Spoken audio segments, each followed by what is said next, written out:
Hello, dear viewers. Support me by subscribing to my channel and share my video if you like it. And also, make sure you comment your thoughts. Now let's start the video.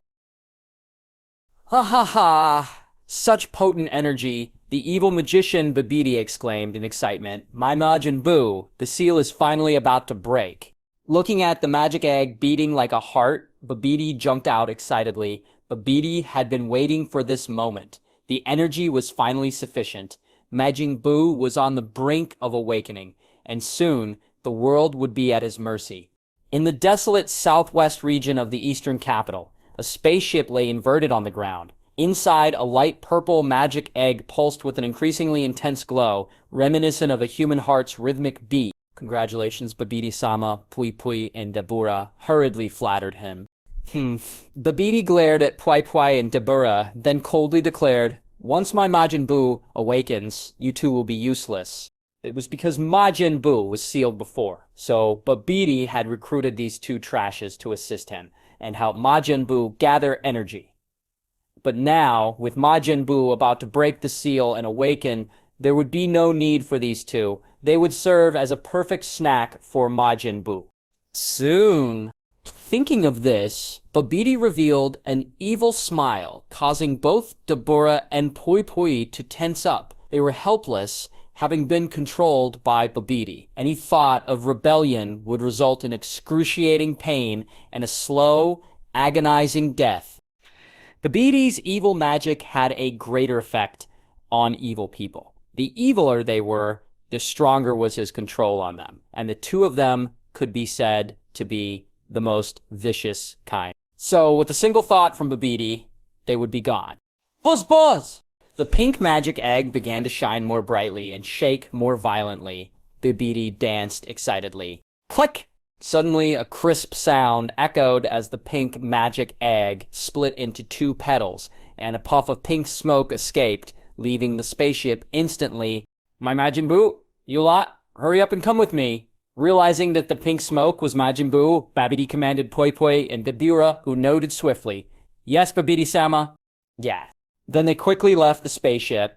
Meanwhile, Goten had already defeated Janemba, who lay on the ground with wounds of varying degrees, his light purple armor in tatters, and his evil aura significantly weakened. Suddenly, Shin shivered. Great Goten, good work, Krillin exclaimed in excitement. Janemba is about to be defeated. Kaioshin-sama, what's wrong with you? What, Majin Buu? Kibito was shocked. He hadn't felt any energy at all. Seeing the change in Shin's face, Kibito asked again, Majin Buu? It's the evil energy of Majin Buu, he stammered. He had suddenly felt an extremely familiar energy, one that had been deeply imprinted in the depths of his soul. It was undoubtedly Majin Buu's energy. Contemplating Shin's panicked expression, it would be probably another difficult opponent to deal with. He had never heard the name Majin Buu before, but when he heard the word Majin, he knew that it was absolutely impossible for it to be a good thing. Majin Buu, what is that? Krillin asked, puzzled. But that's not necessarily a bad thing. If I can acquire Majin Buu's super regeneration ability, I can defeat you both together, once and for all. Goten's excitement was palpable at the prospect of gaining such a formidable power. Before Shin could explain, a cloud of pink smoke flew towards them. Blocking out the sky, everyone looked up in surprise as the sky turned completely pink and an evil aura filled the air. Oh? Has Majin Buu appeared? Goten pondered aloud, noticing the telltale signs in the now completely pink sky, signaling Buu's emergence. As he observed the sinister energy, he couldn't help but feel reassured. It was unmistakably Majin Buu's, just as he had hoped. This turn of events was exactly what he had been anticipating. If he could obtain it, that would be good. Although Majin Buu's super regeneration ability was not as good as the immortality obtained by wishing upon the Super Shenron, it was still strong. What a powerful evil ki. Not much weaker than Janemba. Krillin frowned. Are you kidding? How come there are so many powerful enemies? Suddenly, Janemba was already very difficult to deal with. Now there was a guy who seemed to be on par with Janemba. I don't know if Goten will be able to handle them both. Ho ho ho ho. He made a sound of excitement. He looked like a silly 3-year-old child. As everyone watched in surprise, the pink clouds in the sky began to approach quickly. In a moment, under everyone's gaze, the cloud transformed into a chubby human shape. Fat Buu was born. He fell lightly to the ground and began to happily spin in circles. Is that guy really strong? Krillin asked. He looks like a retard. No, that's right, he is Majin Buu, and I will never forget it, Shin said, trembling. He knew that Goten was strong enough to deal with Majin Buu, but the deep-seated fear was hard to overcome. Just as everyone turned their attention to Majin Buu, Janemba, who was opposite Goten, suddenly changed. A sharp cry came out of his mouth, and a struggling look appeared on his face. But soon this struggling look disappeared, and a special symbol similar to M appeared between Janemba's eyebrows. What? Janemba was also controlled by Babidi. Shin stuttered in fear. He.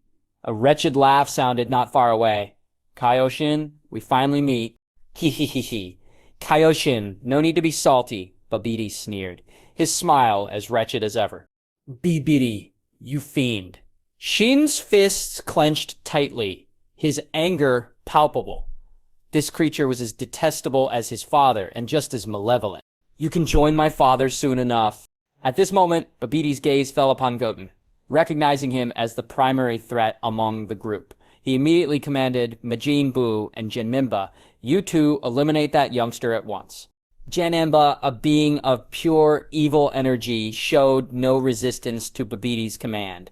However, Majin Buu, influenced by the benevolent Supreme Kai within him, seemed to possess the ability to resist his commands. His small eyes narrowed into crescents as he glared at Babidi, clearly displeased with the tone of the command. Majin Buu, do you wish to be sealed away once more? Babidi threatened, noticing Buu's discontent. The threat worked. Buu, having recently tasted freedom, had no desire to be sealed again. He turned his fierce gaze towards Goten, seemingly ready to vent all his frustration on him. Are the two of you teaming up? Goten glanced at Majin Buu and Janemba, both appearing as if they were under some sort of influence. It seems I can finally have a decent fight. He didn't have any worries. Yeah! Goten was not worried. Even if the two joined forces, they stood no chance against him. Majin Buu and Janemba roared in unison, charging directly at Goten. Their speed was matched, and they reached Goten in an instant. They launched their attacks simultaneously, each delivering a powerful blow. Goten calmly raised his arms, meeting their fists with his palms. Boom! Rumble. The impact caused the ground beneath them to collapse, sending spiderweb-like cracks spreading rapidly. Dust billowed out in waves. Ha! Goten's power erupted, a surge of vibrant green aura flames radiating from his body. The formidable force pushed Majin Buu and Janemba back several meters. He had never heard of such a powerful warrior in the universe before, and by the looks of it, he was still a kid. Seeing that Majin Buu and Janemba were easily pushed back by that guy, Babidi suddenly showed surprise and fear on his face. What? Why is that kid so strong? Babidi's face twisted in surprise and fear. When did such a powerful warrior appear in the universe? Realizing the threat Goten posed, Babidi turned to Dabura and Pui Pui. You two, bring me the Kaioshin. I want to personally eliminate the one who killed my father. The Demon King. Dabura! This guy is also under Babidi's control. Shin's face paled at the sight of Demon King Dabura. He knew well that Dabura had the power to kill him, and Kibito in an instant. Yes, Babidi-sama, Dabura, and Pui Pui responded, their bloodthirsty eyes fixed on Supreme Kai. Kibito shared Shin's horror. He knew the strength of Dabura was beyond their capabilities. Kaioshin-sama, leave those two to me, Krillin stepped forward, addressing Shin. He didn't understand why the two gods were so afraid, but he felt confident he could handle both adversaries alone. You can't, Krillin-sen, Shin said anxiously. Demon King Dabura's strength is formidable. We should face him together. Kibito echoed Shin's sentiment, advising Krillin against facing Dabura alone. However, Krillin shook his head, refusing their offer. He wanted to improve his strength through actual combat. After speaking, his body flashed out. In an instant, Krillin appeared beside Dabura and Pui Pui. Dabura and Pui Pui looked at Krillin in shock. What? So fast? They didn't pay attention to this ordinary-looking little bald head at all. They didn't expect him to be this fast. Pui Pui, in particular, was terrified. Earth is not a playground for you villains. With a stern expression, Krillin delivered a powerful punch, piercing Pui Pui's body. This guy's strength was really too weak. In the series, his strength couldn't even beat the normal Goku and Vegeta. And at this time, Krillin's strength was already comparable to Super Perfect Cell. Pooh. So it was very simple to get rid of Pui Pui. Even Dabura was only at the level of a Perfect Cell. Damn dwarf. Dabura, enraged by the sight, engaged Krillin in a fierce battle. Meanwhile, the fight between Goten, Majin Buu, and Janemba intensified. Despite their combined strength, Goten held his ground. Boom! The fists of the three of them collided together again. This time, the bodies of Janemba and Majin Buu flew hundreds of feet backwards. And Goten's body was also pushed back by more than 10 steps. The combined strength of these two is formidable, Goten thought, and Janemba's power has clearly increased under Babbidi's control. If I want to defeat them, I'll have to transform into Super Saiyan. Ha! With this in mind, Goten let out a deep roar. The ground trembled as his power surged, his aura becoming so powerful it was almost unimaginable. Even Goku and the others in the otherworld could feel it. Oh my god, is this really Goten's ki? Krillin, who had paused his fight with Dabura, stared at Goten in disbelief. But Dabura was terrified. At this moment, Goten's body was enveloped in vibrant green flames. Great, Goten is finally going to transform, Kibito said, his face filled with excitement. They had seen Goten's transformation before, and they knew its power was beyond words. Gohan, with his mouth agape in surprise, echoed, "What's happening with Goten? His aura is so potent, it's beyond belief."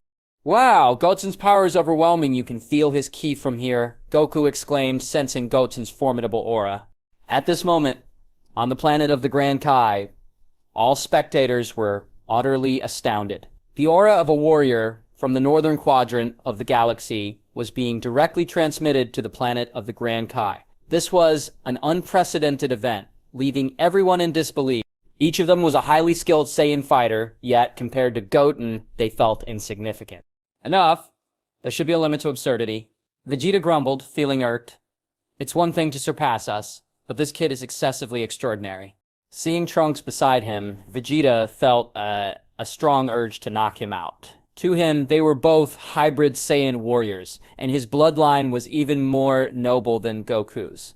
Yet, Goku's son had become so powerful, while Trunks remained in the Super Saiyan form. More importantly, among this group, Trunks was the weakest. The disparity between his son and Goku's son infuriated Vegeta even more. That boy Goten is truly a monstrous existence. Piccolo was equally astonished. I can't comprehend how he managed to enhance his abilities to this level in less than a decade. Dad, Piccolo, why did the aura around Goten turn green? Gohan asked, puzzled. This color seems to be identical to the aura around Broly back then.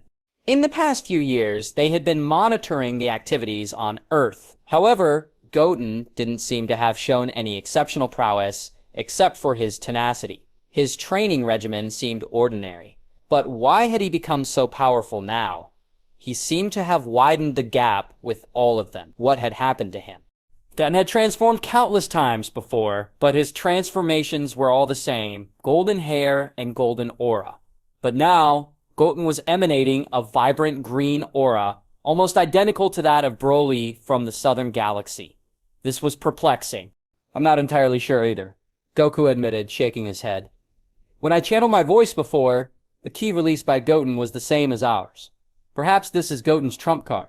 He wouldn't display it easily unless it was crucial. Could it be related to Broly's last fight? Piccolo speculated, uncertain. Goten hadn't released this green aura before fighting Broly. Ha ha ha. Kakarot, don't you understand? Vegeta laughed, a smug smile on his face. You are a low-level Saiyan warrior, but your son possesses the legendary Super Saiyan bloodline. Just as everyone on the Grand Kai's planet was expressing their astonishment, Goten completed his transformation. The vibrant green aura around his body surged wildly like a flame. His intensity had reached an unprecedented height, far stronger than when he first became the legendary Super Saiyan. Evidently, this had a lot to do with the old Supreme Kai helping to unlock his potential. Goku looked confused, not knowing what Vegeta wanted to express. Cutting off his explanation in halfway, He hated this kind of explanation the most. Oh my god, it's unbelievable. Is this really Goten? Krillin asked, skeptical. This kid seemed different from the Goten he knew. After transforming into the legendary Super Saiyan form, Goten's height directly reached 1.8 meters. His body was covered with solid muscles. His vibrant green hair danced in the wind, and the aura flames around his body surged like a boiling ocean. Russell. The aura flames kept flapping the air, making a crisp sound. His pair of golden pupils were full of confidence and intensity. Boo. Yeah. Majin Buu and Janemba looked at Goten, who had undergone a dramatic change, with expressions of surprise and fear on their faces. Their expression immediately turned serious. Even if they lacked rationality, they could instinctively sense the strength and terror of their opponent. Majin Buu, Janemba, what are you two waiting for? Babidi yelled at Majin Buu and Janemba, hurry up and eliminate that brat. Seeing that something was obviously wrong, Babidi immediately yelled loudly at Majin Buu and Janemba. He had complete control over Janemba, so he naturally knew Janemba's origin and name. His intuition told him that the kid in front of him was terrifying. His heart was very disturbed, a feeling he had never experienced before. Buu. Yeah. At this time, Majin Buu and Janemba also became visibly angry due to the fear in their hearts. They screamed, bared their teeth, and rushed towards Goten again. Now, I can't let you wreak havoc, Goten muttered, disappearing in an instant. Before the two of them could react, Goten directly grabbed their heads with both hands and thrashed them heavily into the hard ground. Rumble? A deep crater appeared on the ground. Boom! 2 more energy waves exploded from his palms, and the bodies of Majin Buu and Janemba were instantly shattered. Puddles of meat paste wriggled non-stop like little pink bugs. At the same time, Janemba's body reorganized from behind Goten. Again. However, cracks had already appeared on his body, indicating that he had been seriously injured by the explosion. Yeah! The moment Janemba launched a sneak attack, Goten turned around suddenly, and suddenly squeezed out a silver-white energy in his hand. He then stuck it on Janemba's chest. Return to your hell. This is not a place where you can cause trouble. As his icy voice fell, the energy ball exploded. After a low explosion sounded, Janemba's body was instantly swallowed by the energy wave. Like a candle in the wind, he vanished. At the same time, the ki of Janemba had completely disappeared. Across the battlefield, the scattered pink fragments on the ground began to reassemble, taking on the form of Majin Buu. His small eyes narrowed into crescent shapes, glowing with a menacing scarlet light. Woo, woo, woo! This cloud seemed to possess a life of its own, squirming wildly like a lump of clay. Steam hissed from Majin Buu's head. Reminiscent of a pressure cooker reaching its peak, the white steam condensed rapidly, forming a cloud-like structure above him. As it writhed, the cloud began to morph into a humanoid shape. What's happening? Krillin watched the spectacle unfold, his voice laced with surprise. The steam expelled from Majin Buu was transforming into a humanoid form. Each new development was stranger and more terrifying than the last. Shen and Kibido were equally baffled, shaking their heads in confusion. Amidst the collective astonishment and uncertainty, the white cloud fully transformed into a figure. It bore a resemblance to Majin Buu, but its physique and skin tone were drastically different.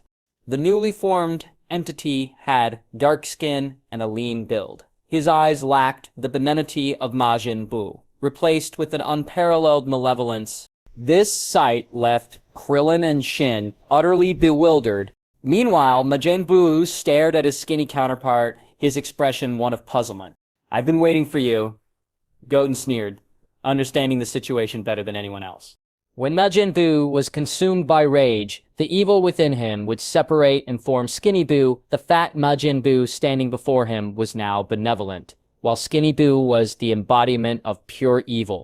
Unlike the fat Majin Buu, this one harbored no kindness in his heart. He was composed entirely of malevolence. As Goten finished speaking, he vanished, reappearing directly in front of Skinny Buu. A silver energy ball quickly formed in his palm. Before Skinny Buu could react, the energy ball struck him squarely in the forehead. You have no right to exist. Goten's voice was chillingly indifferent as the energy wave erupted forth. Yeah. Skinny Buu didn't have a chance to react. Accompanied by a piercing scream, his body was gradually consumed by the energy.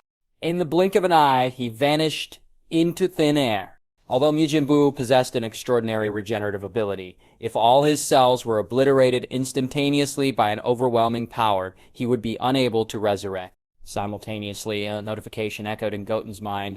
Then congratulations to the host for acquiring Majin Buu's super regeneration ability. Goten remained composed, as if he had anticipated this outcome. My Majin Buu! Babidi was utterly dumbfounded. Impossible! How did that brat kill my Majin Buu in an instant? He had believed that once Majin Buu was revived, he would be able to rule the entire universe. But he hadn't expected Majin Buu to perish less than half an hour after breaking the seal. This brat had actually killed another Majin Buu, and the current Majin Buu was clearly no match for him. It was highly likely that he would meet the same fate. Dabura had ceased fighting a while ago. At this moment, he was trembling with fear. The boy in front of him was far too powerful. They knew that he possessed the strength to annihilate them in an instant. At this moment, there was only one thought in his mind: to escape this perilous place as quickly as possible. His intuition warned them that if they continued to stay here, they would meet a dead end. Babidi-sama, we must leave immediately, Dabura whispered urgently to Babidi. Majin Buu doesn't stand a chance against that boy. If we linger here any longer, we will be killed. As long as they escaped, they would have a chance to make a comeback in the future. But my Majin Buu... Babidi hesitated. He had just released Majin Buu from his seal. Was he to abandon him now? But it seemed they had no other choice. Only if Majin Buu held them off for a while would they have a chance to escape. Alright, Babidi finally made up his mind after a moment of struggle. Let's go. The decision was painful, but it was better than dying here. The two of them turned around and flew in the opposite direction. Do you think you can just leave? Goten's voice was laced with indifference as he watched Babidi attempt to flee. He then used Kai to appear directly in front of the duo. What do you want to do? Babidi and Dabura were instantly terrified. They knew all too well that they were like ants before the boy standing in front of them. They stood no chance against him. Me? I'm merely sending you to hell. Goten's tone remained indifferent. I believe hell is a more fitting place for scum like you. Although these three were minor characters and their strength was laughably weak, if they were allowed to escape and wreak havoc elsewhere, other planets might suffer. After all, Dabura could be considered a top-tier existence on other planets. Stop being so arrogant, brat. Don't think that you have the ability to kill me. Dabura felt his dignity being trampled upon. He spat at Goten. In the eyes of others, this might be him acting roguish, but Goten and Shin were very clear that this guy's saliva was different from ordinary saliva. If it made contact with the body, it would cause instant petrification. Goten, watch out for Dabura's spit, Shin warned immediately. However, his warning was unnecessary. Dabura's saliva vaporized before it could touch the aura flames surrounding Goten's body. Goten clenched his fists, his aura flaring up. In the next instant, the bodies of Dabura and Babidi disintegrated under the terrifying energy. It seems that my warning was a bit redundant, Shin said, slightly embarrassed. He then turned his gaze to Majin Buu. Now all that was left was to deal with Majin Buu, and everything would be settled. At this moment, Majin Buu appeared puzzled, seemingly lost in his own world. He had previously fought Goten under Babidi's orders, fearing that disobedience would result in his resealing. However, with Babidi now gone, there were no orders to follow. Despite Majin Buu's low intellect, he was acutely aware that Goten was not someone he could provoke. Launching an attack on Goten would likely result in his own demise. It was the nature of living beings to feel trepidation towards those stronger than themselves, and Majin Buu was no exception. He stood there, a look of bewilderment etched on his face. Whoosh. In the blink of an eye, Shin appeared before Goten. Goten, you must eliminate Majin Buu quickly.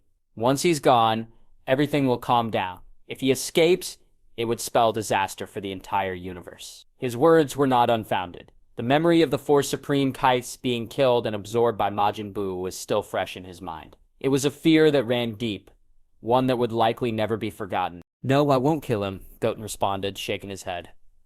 I've just destroyed the evil within Majin Buu, and he's not malevolent anymore. With proper guidance, he could become a warrior who protects the Earth. The current Majin Buu was akin to a blank slate. If influenced by an evil individual, he would turn evil again. Conversely, if guided by a kind-hearted person, Majin Buu could become kind. With only 2 warriors on Earth, himself and Krillin, it would be beneficial if Majin Buu could also serve as a protector of the planet. After all, he couldn't stay on Earth forever. The planet needed powerful warriors for its protection. Moreover, if Majin Buu were on Earth, he could also ensure the safety of his mother and Bulma. What? Let Majin Buu protect the Earth? Shin was clearly struggling to comprehend this. When Majin Buu was first created, he had turned hundreds of planets into lifeless husks. Entrusting him with the protection of Earth seemed akin to letting a weasel guard chickens. Kaioshin-sama, I have my own plan, Goten assured him. Even if Majin Buu turns evil again, I have the power to eliminate him. His words were firm. After all, in the original timeline, Majin Buu had become a warrior protecting the Earth. Okay. Shin could only nod in agreement. To eliminate Majin Buu, Goten's cooperation was essential. If Goten was confident, then he had no objections. Whoosh! In an instant, Goten appeared directly in front of Majin Buu. Babidi, who controlled you, has been dealt with by me, he said calmly. Now you have 2 choices, either become a warrior who protects the Earth, or be eliminated by me. Huh? Majin Buu was taken aback. He seemed to understand what Goten meant. After all, he possessed the essence of Grand Supreme Kai within him. A smile then spread across his face. He chose the former, despite his low intellect. He understood fear. Otherwise, he wouldn't have been threatened by Babidi. Very good! It seems you're quite smart, Goten commended, nodding in approval. He then added in a serious tone. However, I must warn you, if you do anything harmful to the Earth, I won't hesitate to end you. Majin Buu closed his eyes tightly and nodded, a smile on his face. He clearly agreed to Goten's terms. In the current situation, if he didn't agree, there was only a dead end. Shin sighed, still somewhat worried. However, he could only trust Goten at this point. He then approached Goten and expressed his gratitude. Goten, now that the crisis is over, Kibito and I are going back. Thank you very much for your help. Without you, the entire universe would have been in a huge crisis. His words were heartfelt. Whether it was Majin Buu or Janemba, without Goten's help, they wouldn't have been able to handle it. It's all right, Kaioshin-sama, Goten replied with a laugh. This matter is related to the safety of the Earth, so it's not like I'm helping you. He then exited his transformed state. Thank you anyway. Then, there will be a time to meet later. Shin responded with a smile. After Kibito also greeted Goten, the 2 used the ability of Kai and returned directly to the God Realm. Goten, is it really okay for this guy to stay on Earth? Krillin asked, appearing somewhat worried. After all, Majin Buu was incredibly powerful. If he were to lose control, it could cause catastrophic damage to the Earth. No problem, I trust Majin Buu, Goten assured him, patting Majin Buu's shoulder lightly. Majin Buu seemed to appreciate Goten's trust in him. To be trusted by someone was an enemy earlier, was something he had not expected.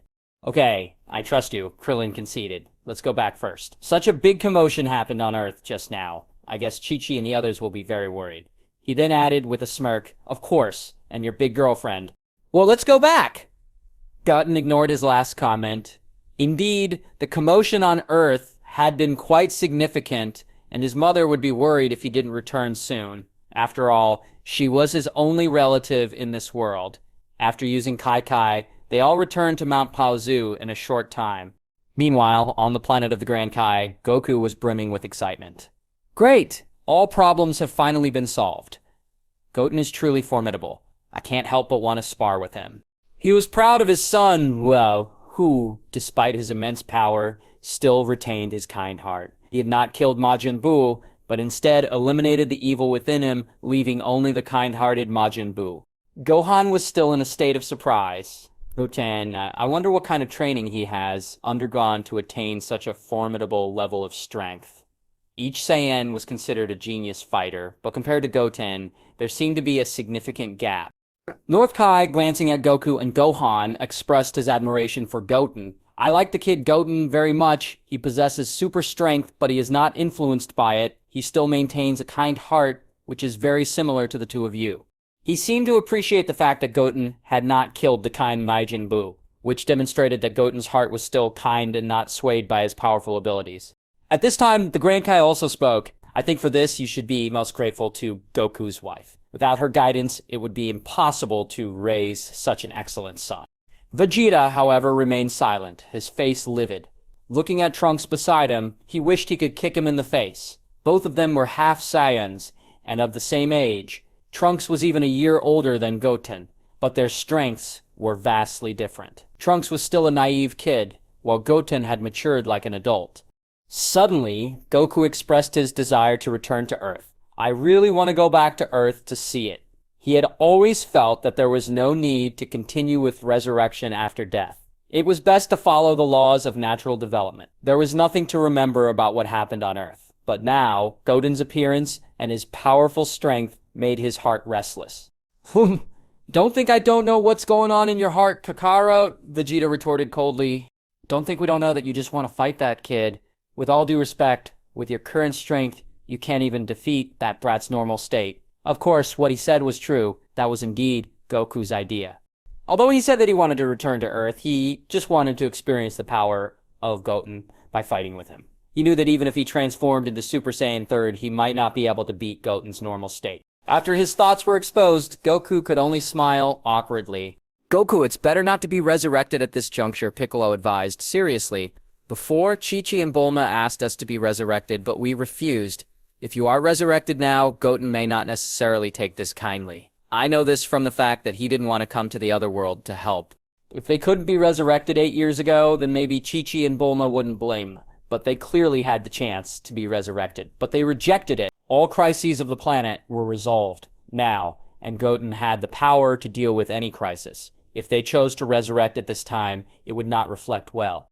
Hey, I'm just talking about it. Goku hastily smiled awkwardly. At this moment, North Kai on the side suddenly spoke. Goku, do you really want to visit? Do you really want to fight Goten? He knew Goku very well. If there was no way to fight Goten, Goku would definitely not be reconciled. It just so happened that he had a way to make Goku realize this wish. Of course, Kaio-sama. I do want to fight Goten. You know, when I meet such a super strong person, I will get uncontrollably excited. Goku immediately nodded firmly and said, Then I have a solution. North Kai continued. What can I do, Kaio-sama? Hurry up and tell me, Goku immediately asked impatiently. And Vegeta and Piccolo on the side also stared straight at North Kai. They didn't know what good way he had that would allow them to fight Goten without resurrecting them. You all died to save the Earth. You are the heroes who saved the Earth. So according to the rules, I can give you a special day off and let you return to Earth for a day. After 1 day, you will have to come back here. North Kai said seriously. Of course, this was just a reason he made up randomly. Goku was also considered his apprentice, so he just wanted to help him realize his wish. That's great. Thank you, Kaio-sama. Goku hastily expressed his gratitude with excitement. Although he didn't know if the reason just now was true, but he was very excited to be able to return to Earth and compete with Goten. Even 1 day was enough. Hey Kakarot, since we can only be allowed to visit for a day on Earth, let's choose half a month later. Vegeta suddenly spoke with a serious face. Why wait until half a month later, Vegeta? I can't wait now. Goku looked at Vegeta suspiciously and asked, what good would it do to wait for half a month? Because your current strength is too weak. You can't even beat Goten's normal state. Half a month is just enough time for you to train yourself well. I'm doing this for your own good. Vegeta snorted coldly and said to Goku. Of course, Vegeta did have ideas of his own.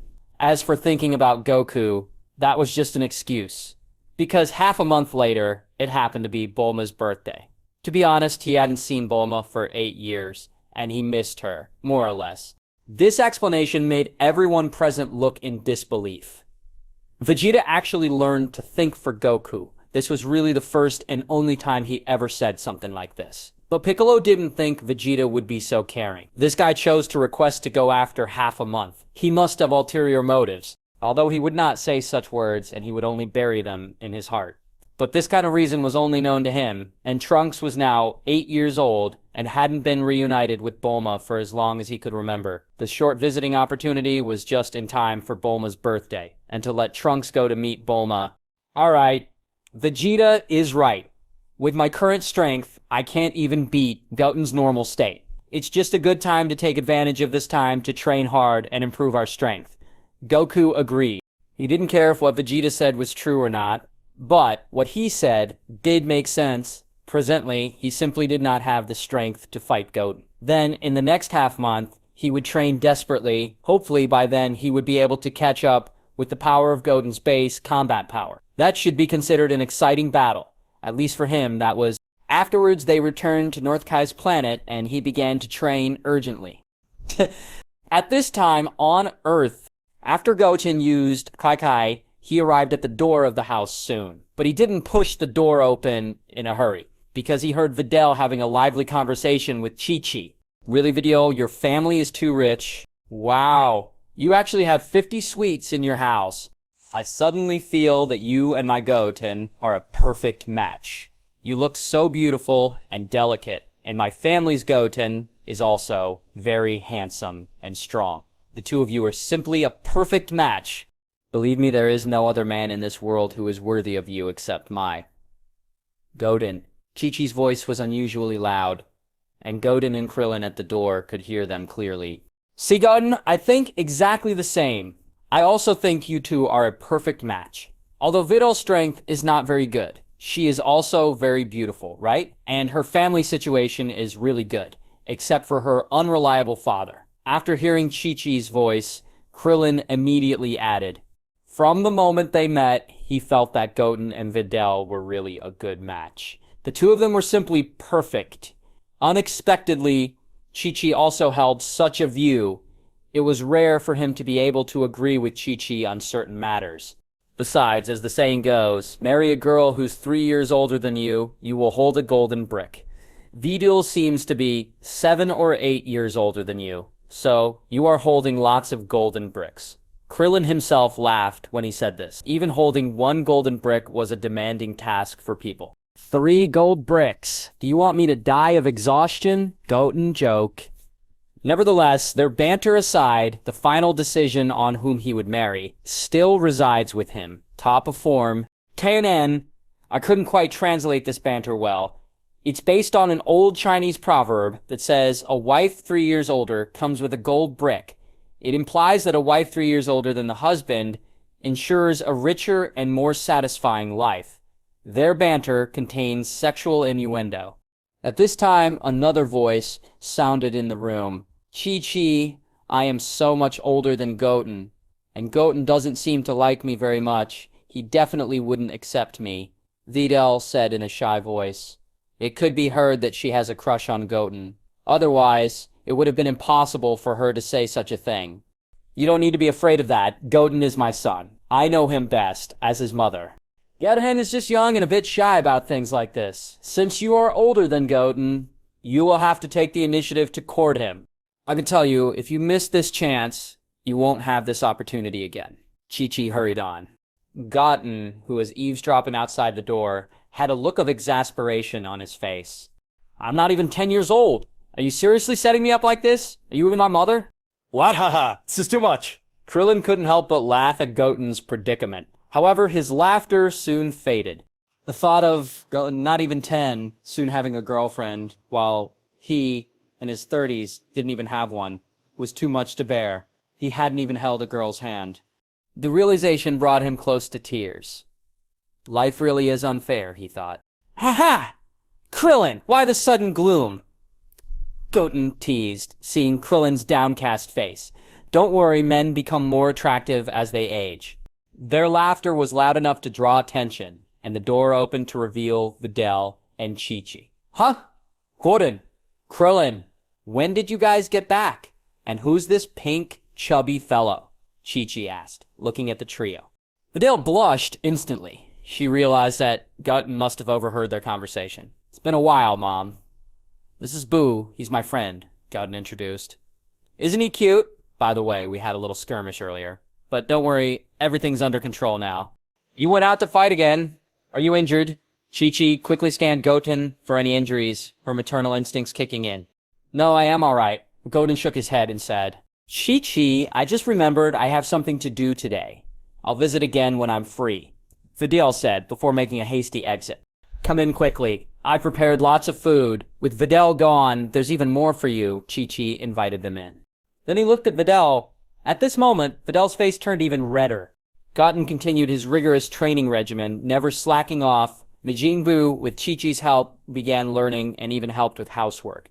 His intelligence improved rapidly, and he was soon able to communicate with them without any barriers. And so, time slipped away day by day. 10 days flew by in the blink of an eye. Krillin also trained with Goten. Despite being an android, he was able to improve his strength through training.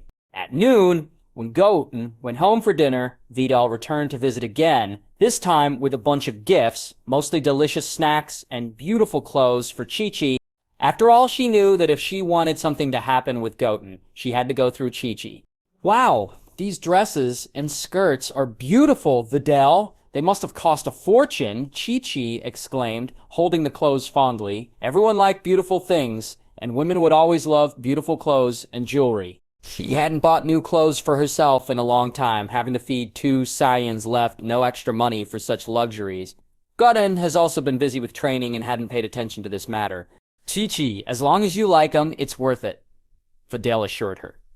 The clothes are very beautiful, and I like them very much. But I'm a bit older. Won't it be too flashy to wear these clothes? Chi-Chi asked, holding the clothes up to herself in front of the mirror. Chi-Chi, you're not old at all, and these clothes suit you perfectly. I've also bought you some cosmetics, Videl said, glancing at Goten with a slight lift of her chin. Goten, seeing his mother's joy, nodded enthusiastically. Absolutely, Mom. Videl's right. These clothes suit you perfectly. Videl, you've really splurged on this, Chi-Chi exclaimed, holding up a new dress. She turned to Goten, her eyes sparkling with excitement. What do you think, Goten? Do I look good in these clothes? Knock, knock, knock. Goten, you've grown so much taller. You're starting to look more and more like Goku, Bulma remarked warmly as she stepped inside. Just then, a knock echoed through the house. Goten rushed to open the door, revealing Bulma on the other side. Bulma-san, welcome, Goten greeted. Goten, you've grown so much taller. You're starting to look more and more like Goku, Bulma remarked warmly as she stepped inside.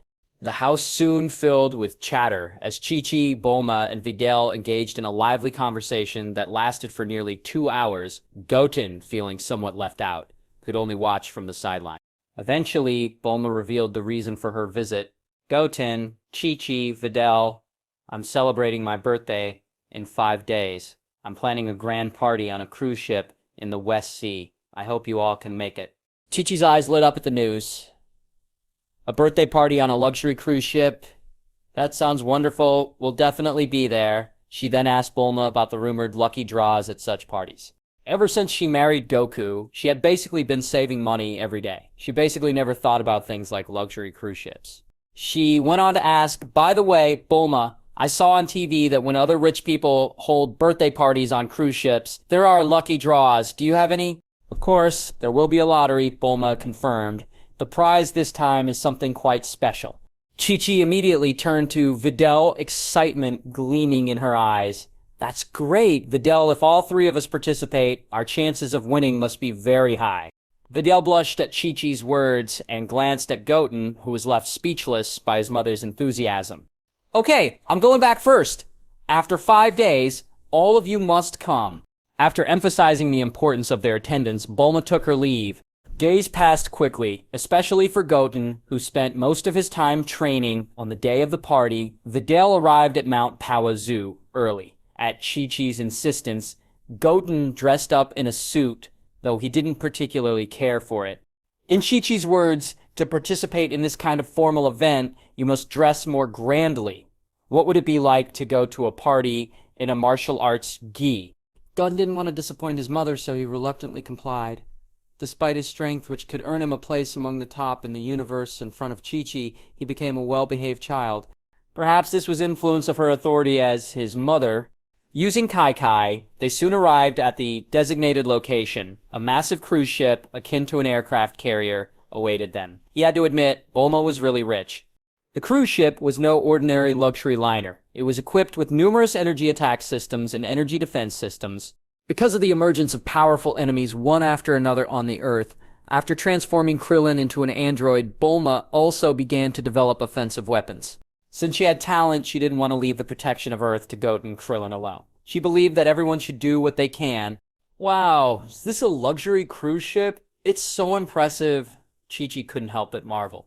Underneath the cruise ship, a large circle of food stalls offered a variety of snacks, each prepared by a group of master chefs. The entire cruise ship exuded a festive atmosphere. Chi-Chi, Goten, you are here! Bulma also came out, sensing their arrival. Today she was wearing a sky blue tight dress. This life dress perfectly outlined her stunning figure. Although Bulma had aged, but because of her good maintenance, she had impeccable looks and figure. Bulma-san, you look stunning today. Goten complimented, genuinely impressed by Bulma's appearance.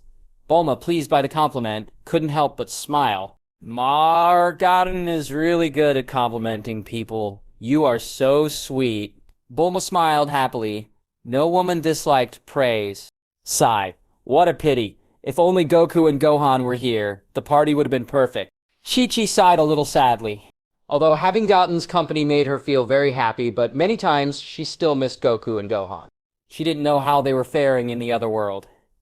Especially Gohan, did he study hard and train well? TNN. And that guy Goku was no good. It had been 8 years since he last contacted them.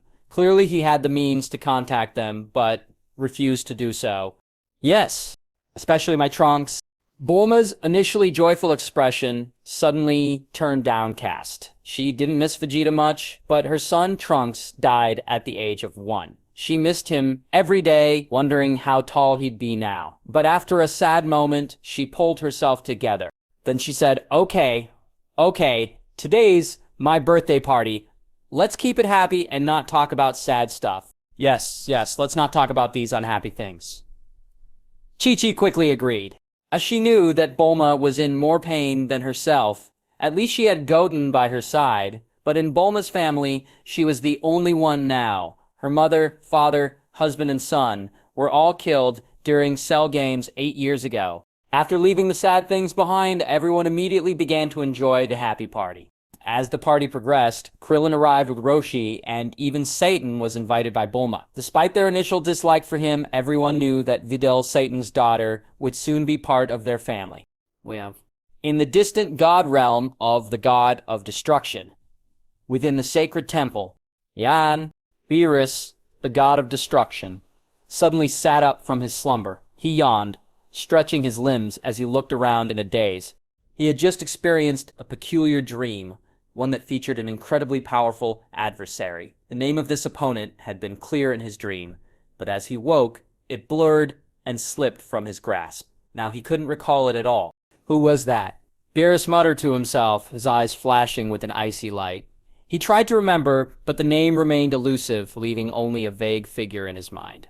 Whis, Beerus called out, his voice echoing through the temple. In the next instant, with a whooshing sound, the Whis appeared before Beerus. Beerus-sama, you're awake? Whis asked, surprise evident in his voice. It's quite unusual for you to sleep for such a short time. Beerus had a habit of sleeping for at least 50 years at a stretch. Sometimes he would even sleep for centuries. But this time, he had woken up after only 39 years, which was indeed strange. I just had a very strange, prophetic dream, Beerus began, his voice serious. In the dream, a very powerful opponent appeared, claiming to be my rival. The name was clear in the dream, but after I woke up, I completely forgot it. Beerus scratched his ear with his paw, trying to jog his memory, but no matter how hard he thought, he couldn't remember the name, not even a single letter. Dear Sama, dreams can be like that, Whis explained patiently. When you wake up, the dream is very clear, but once you're fully conscious, it becomes hard to remember. But a prophetic dream? A rival?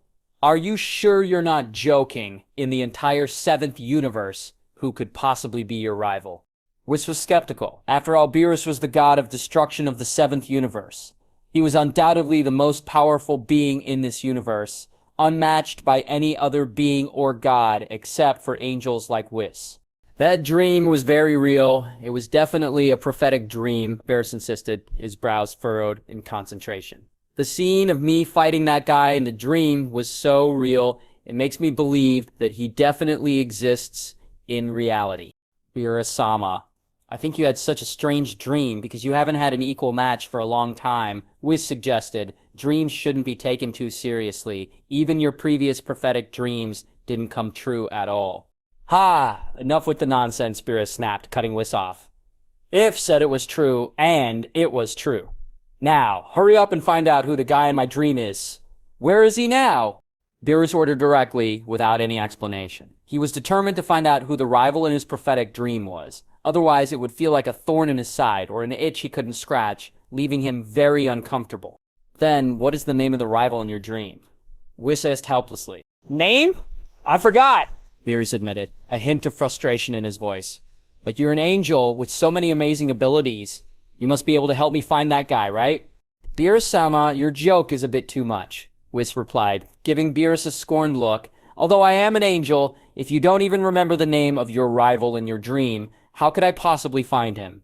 This guy really thought of him as omnipotent. Even Grand Priest may not be able to do this kind of thing. Can't find him? Beerus grumbled, scratching his head in annoyance. It's awful. It's such an exasperating feeling. Clean up, I'm gonna vent my anger, Beerus declared coldly. Maybe watching the beautiful fireworks of a star explosion can remind me of something about the prophetic dream, Beerus said to Whis coldly. What Beerus enjoyed most was watching the spectacular fireworks produced by the explosion of a planet. It was a way for him to vent his anger. Yes, Beerus-sama, Whis nodded, preparing himself for what was to come. He had long grown used to this kind of thing. Every time Beerus was upset, he would destroy some planets. Although such behavior was unreasonable, as an angel, Whis could only counsel the god of destruction and had no right to interfere with any decisions made by the god of destruction. North Kai's planet. Goku and Vegeta were preparing to return to Earth. Goku, remember, you're only allowed to stay on Earth for 1 day. After that, you'll have to return here. North Kai reminded him. I understand, Kaio-sama. Goku responded quickly, his mind already on Earth. To ensure a smooth journey back, they would need the assistance of Uranai Baba, the old woman floating nearby. Uranai Baba, please. Goku requested, with a light affirmation from her, they set off towards the Snake Road. Whether one was a deceased soul journeying to North Kai's planet, or a living being departing from it, the Snake Road was the only path for Goku and the others. Traversing the Snake Road was a matter of moments. A quick greeting to King Janemba, and they could return to the world of the living. Meanwhile, on Earth, aboard a luxury cruise ship, everyone seemed to have forgotten all the unpleasantness from before, and were enjoying the feast. During this time, Videl approached Goten. Goten, I asked you to teach me how to fly last time. Have you thought about it? She asked. Why are you so eager to become stronger? You should know that with greater strength comes greater danger. Goten replied calmly. He believed that sometimes it was nice to be an ordinary person. The stronger one became, the more effort and risk it entailed.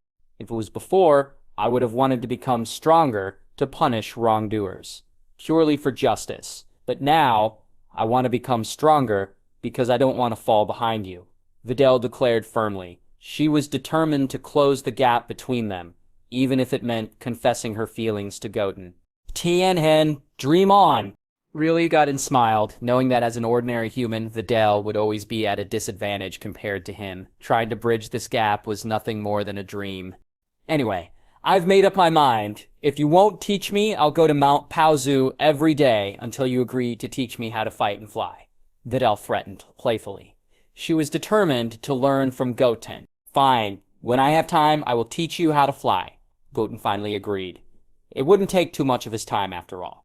Hearing Goten's agreement, Videl laughed happily, giving him a victory sign. Seeing Videl's childish expression, Goten was left speechless. And here I thought that I was the younger one. Just as the birthday party was in full swing, Goten's face changed slightly as he sensed several key signatures approaching rapidly. Whoosh whoosh. In the next moment, with the sound of air being pierced, 6 figures appeared in front of everyone. It was Uranai Baba, Goku, Vegeta, Gohan, Trunks, and Piccolo. Upon hearing the sound, Krillin quickly turned his head. Seeing the familiar faces, his eyes welled up with tears. "Yo, long time no see, Krillin," Goku greeted him, waving his hand in his signature manner. Goku, Krillin couldn't control his emotions and rushed towards Goku. The bond between Krillin and Goku was special, something no one else could understand. At this moment, Krillin no longer displayed the maturity and seriousness expected of his age. The old man in his 30s was as excited as a child at this moment. As everyone else looked over, they too recognized the familiar faces. Goku, Gohan, my Gohan, Vegeta, is that Trunks? Upon seeing their loved ones, Chi-Chi and Bulma burst into tears, especially upon seeing their respective sons. They couldn't hold back their tears. They had missed them every day for the past 8 years, and now they were finally able to see them again. Mom, Gohan, and Trunks were also very excited to see Chi-Chi and Bulma. Gohan hadn't seen Chi-Chi for 8 years, and Trunks had been on North Kai's planet for as long as he could remember. He missed his mother every day. Gohan, Trunks, Chi-Chi, and Bulma ran directly to Gohan and Trunks. Seeing this scene, everyone felt a lump in their throats. After Goten saw the halo above Goku's head and Uranai Baba, he instantly understood why they could come to the living realm. They had received special permission from North Kai and King Yenma. However, they couldn't stay on Earth for long. This touching scene lasted for 5 full minutes before Chi-Chi and Bulma's emotions stabilized. Goku pushed Krillin away and walked over to Goten. "Goten, I finally get to meet you. You're really very strong. Much stronger than me," Goku said, looking at Goten with a kind smile on his face. "Goten, this is your father, Goku," Chi-Chi introduced. As a transmigrator, Goten naturally knew about these things, but it had been 6 years since he traveled back in time, plus 2 years in the hyperbolic time chamber. He had never met Goku at all. Not even a word had been spoken between the two of them. So his feelings for Goku were completely incomparable with Chi-Chi. The word father was indeed difficult to pronounce for him, therefore Goten just nodded. Chi-Chi wasn't upset about this. After all, Goten had never met Goku before. Now that there was suddenly a father came out of nowhere, it was quite a lot to take in. "Goku, Gohan, why is there a halo over your head?" Chi-Chi finally noticed the silver halo above Goku and Gohan's heads. Bulma also looked curiously at Trunks and Vegeta, each of whom had a similar halo above their heads. "Chi-Chi, we haven't really been revived. This time Kaio-sama specially approved us to return to Earth for 1 day. After that, we still have to go back to the otherworld," Goku explained. As soon as these words came out, the excitement in everyone's eyes dimmed. This kind of parting after a short reunion was more painful than not meeting at all. "Fine, 1 day at a time. At least you can meet Goten and let him see what his father looks like," Chi-Chi said with a forced smile. She had thought the whole family would be able to reunite this time. Unexpectedly, they only had 1 day to come back. "Okay, everyone, don't stick around. Hurry up and eat. I have prepared a lot of food today. I guess you guys didn't eat very well in the other world," Bulma said, forcing a smile. Some things they couldn't change.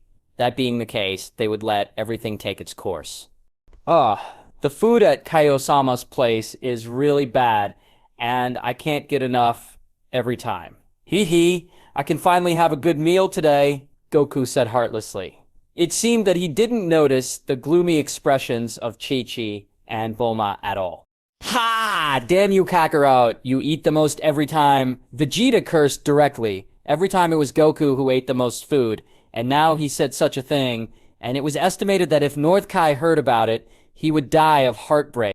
2 hours later, everyone had almost finished eating. Goku patted his round belly, then got up and walked over to Goten. At this time, Chi-Chi and the others also looked at Goku, not knowing what he was going to do. "Goten, the main purpose of my visit to Earth this time was actually to test your power. Because the last time I saw you fighting Janemba, my blood was boiling with excitement. So I've been looking forward to a fight with you," Goku said, looking very serious. This was the purpose of his visit to Earth, to fight Goten and get a good feel for Goten's current strength. Goku, what nonsense are you talking about? Goten is your son, not your enemy.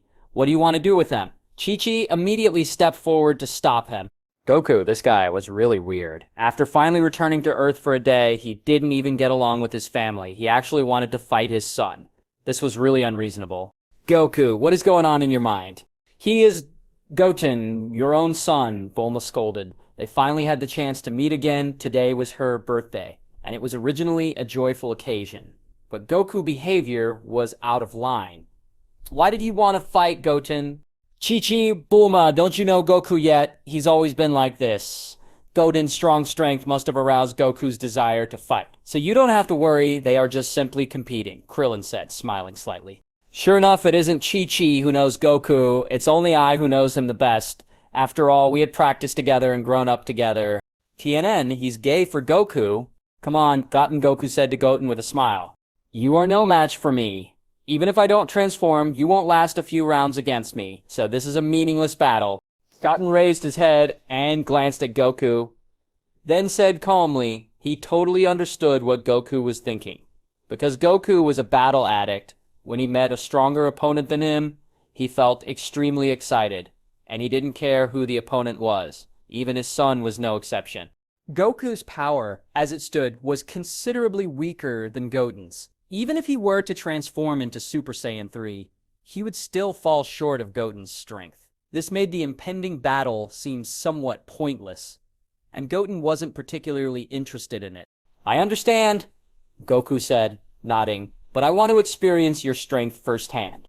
Goten knew that Goku was aware of the gap in their power levels. Even if Goku were to transform into his Super Saiyan form, he wouldn't be a match for Goten. But Goku seemed to have a sense of regret about not having a battle. It seems that a battle today is inevitable, Goten said. Let's get it over with quickly so we don't spoil Bulma's birthday party. Alright, Goku agreed, his face lighting up with excitement. The others tactfully retreated to a safe distance. Vegeta and Piccolo watched Goten closely, eager to witness his power and feel his ki for themselves. With a low growl, Goku transformed into Super Saiyan 2. Blue lightning crackled around his body, and his aura surged wildly. Goten, I'm gonna transform into a new Super Saiyan form next, Goku said, a smile playing on his lips. That's the full extent of my power.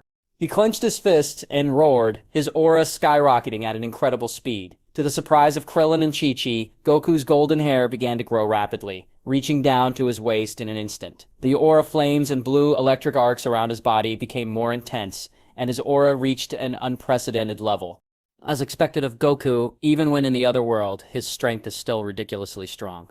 Upon witnessing Goku's transformation into Super Saiyan 3, Krillin couldn't help but sigh. He had initially thought that after his transformation into an android, his power would be on par with Goku and the others, or at least not too far behind. However, it was clear that Goku's strength still far exceeded his own.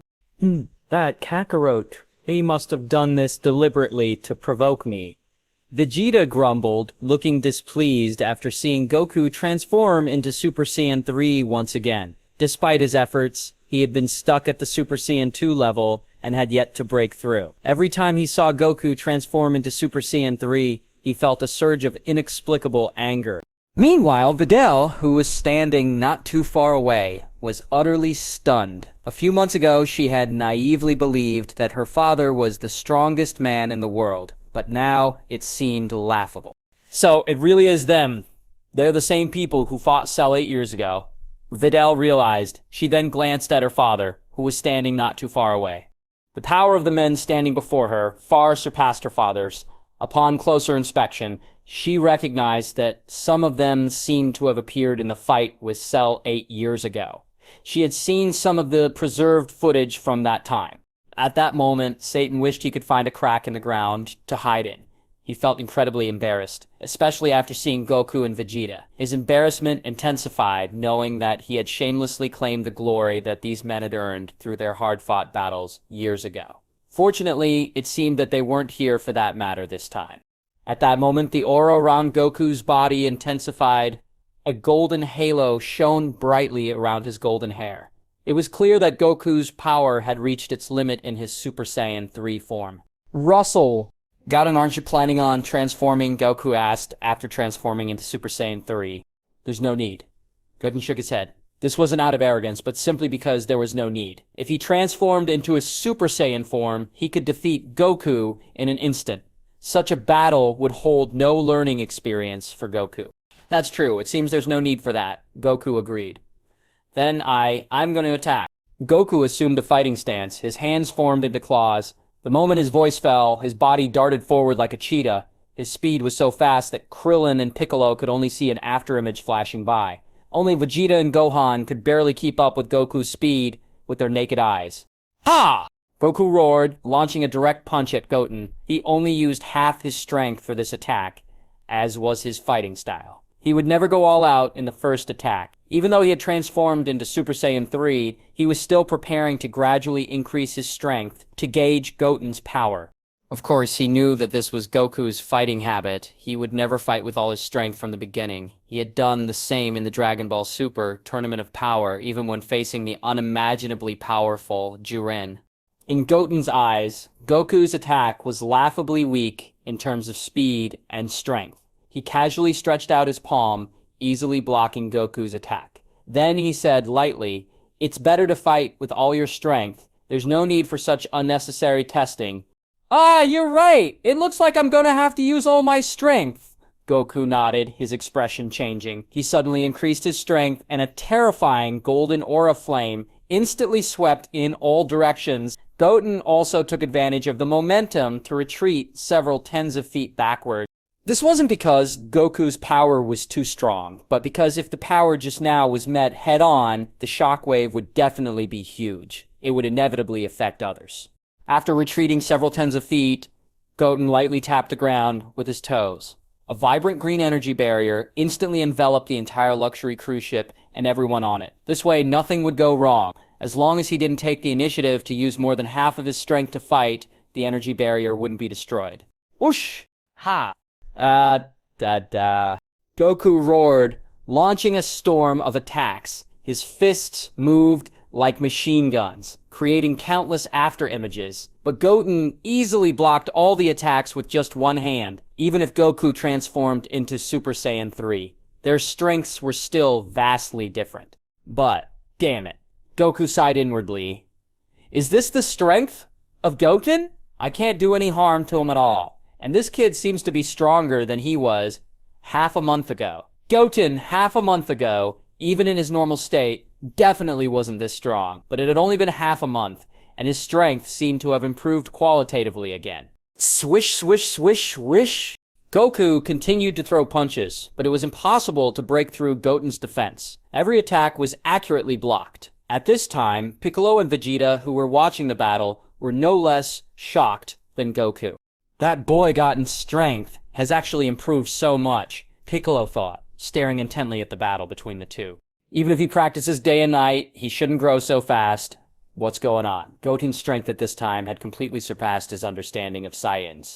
Darn brat! There should be a limit to how outrageous you can be. Vegeta's complexion was uglier than if he had eaten a fly. He knew that Goku was also undergoing harsh training every day on North Kai's planet. However, the gap between them hadn't narrowed. Instead, it had become bigger and bigger. The current Goku, even with all his strength, couldn't compare to Goten at all. Getsin, if you keep blocking like this, the battle will never end. Let me feel your strength. Goku knew that Goten hadn't shown any strength at all. From the beginning of the battle to the present, he had always been on the defensive. Although this situation had already let him know that Goten's normal state was much stronger than his own, he still wanted to experience Goten's strength. In that case, I'll show you. Goten nodded, his expression becoming more serious. To be honest, this kind of battle held no interest for him. Since Goku had made such a request, he decided to end this battle as soon as possible. After seeing Goten get serious, Goku also nodded heavily. He lightly tapped the ground with his toes, retreating a distance of several tens of feet. Then his hands clasped together in an instant, and he prepared his signature move. The blue energy quickly condensed in the palm of his hand. Kamehameha. The moment the blue energy condensed, Goku directly unleashed his Kamehameha wave. The blue wave crashed directly into Goten. Both Chi-Chi and Vito cried out in surprise. They hadn't expected Goku to use his Kamehameha while fighting his own son. Under everyone's gaze, Goten's body was instantly swallowed by the blue energy. No effect at all. Goku's face suddenly fell. He felt that Goten's ki hadn't changed in any way. This meant that his most powerful Kamehameha wave couldn't do any damage to Goten. Piccolo and Gohan were equally shocked. They could also feel that Goten's ki hadn't weakened in any way, not even the slightest fluctuation. The blue energy wave quickly dissipated, but Goten's body appeared intact in everyone's sight. He had been hit head-on by the Kamehameha, but he hadn't been injured in the slightest. At this sight, everyone gasped. They knew how powerful Goku's Kamehameha was. It's time to end this. After Goten's faint voice fell, he moved in a flash, and after Image remained on the spot, and his body had already arrived in front of Goku. Then, a light punch landed on Goku's stomach. Boom. The moment the low collision sound sounded, Goku's body was directly blown away by the punch. After falling heavily on the ground, he exited his Super Saiyan form. He clutched his belly tightly with his hands, sweating profusely. Although Goten's punch had been light, it was enough to make Goku lose his fighting power. Dad, Goku, Gohan, and Piccolo quickly helped Goku up. Goku, hurry up and eat the senzu beans.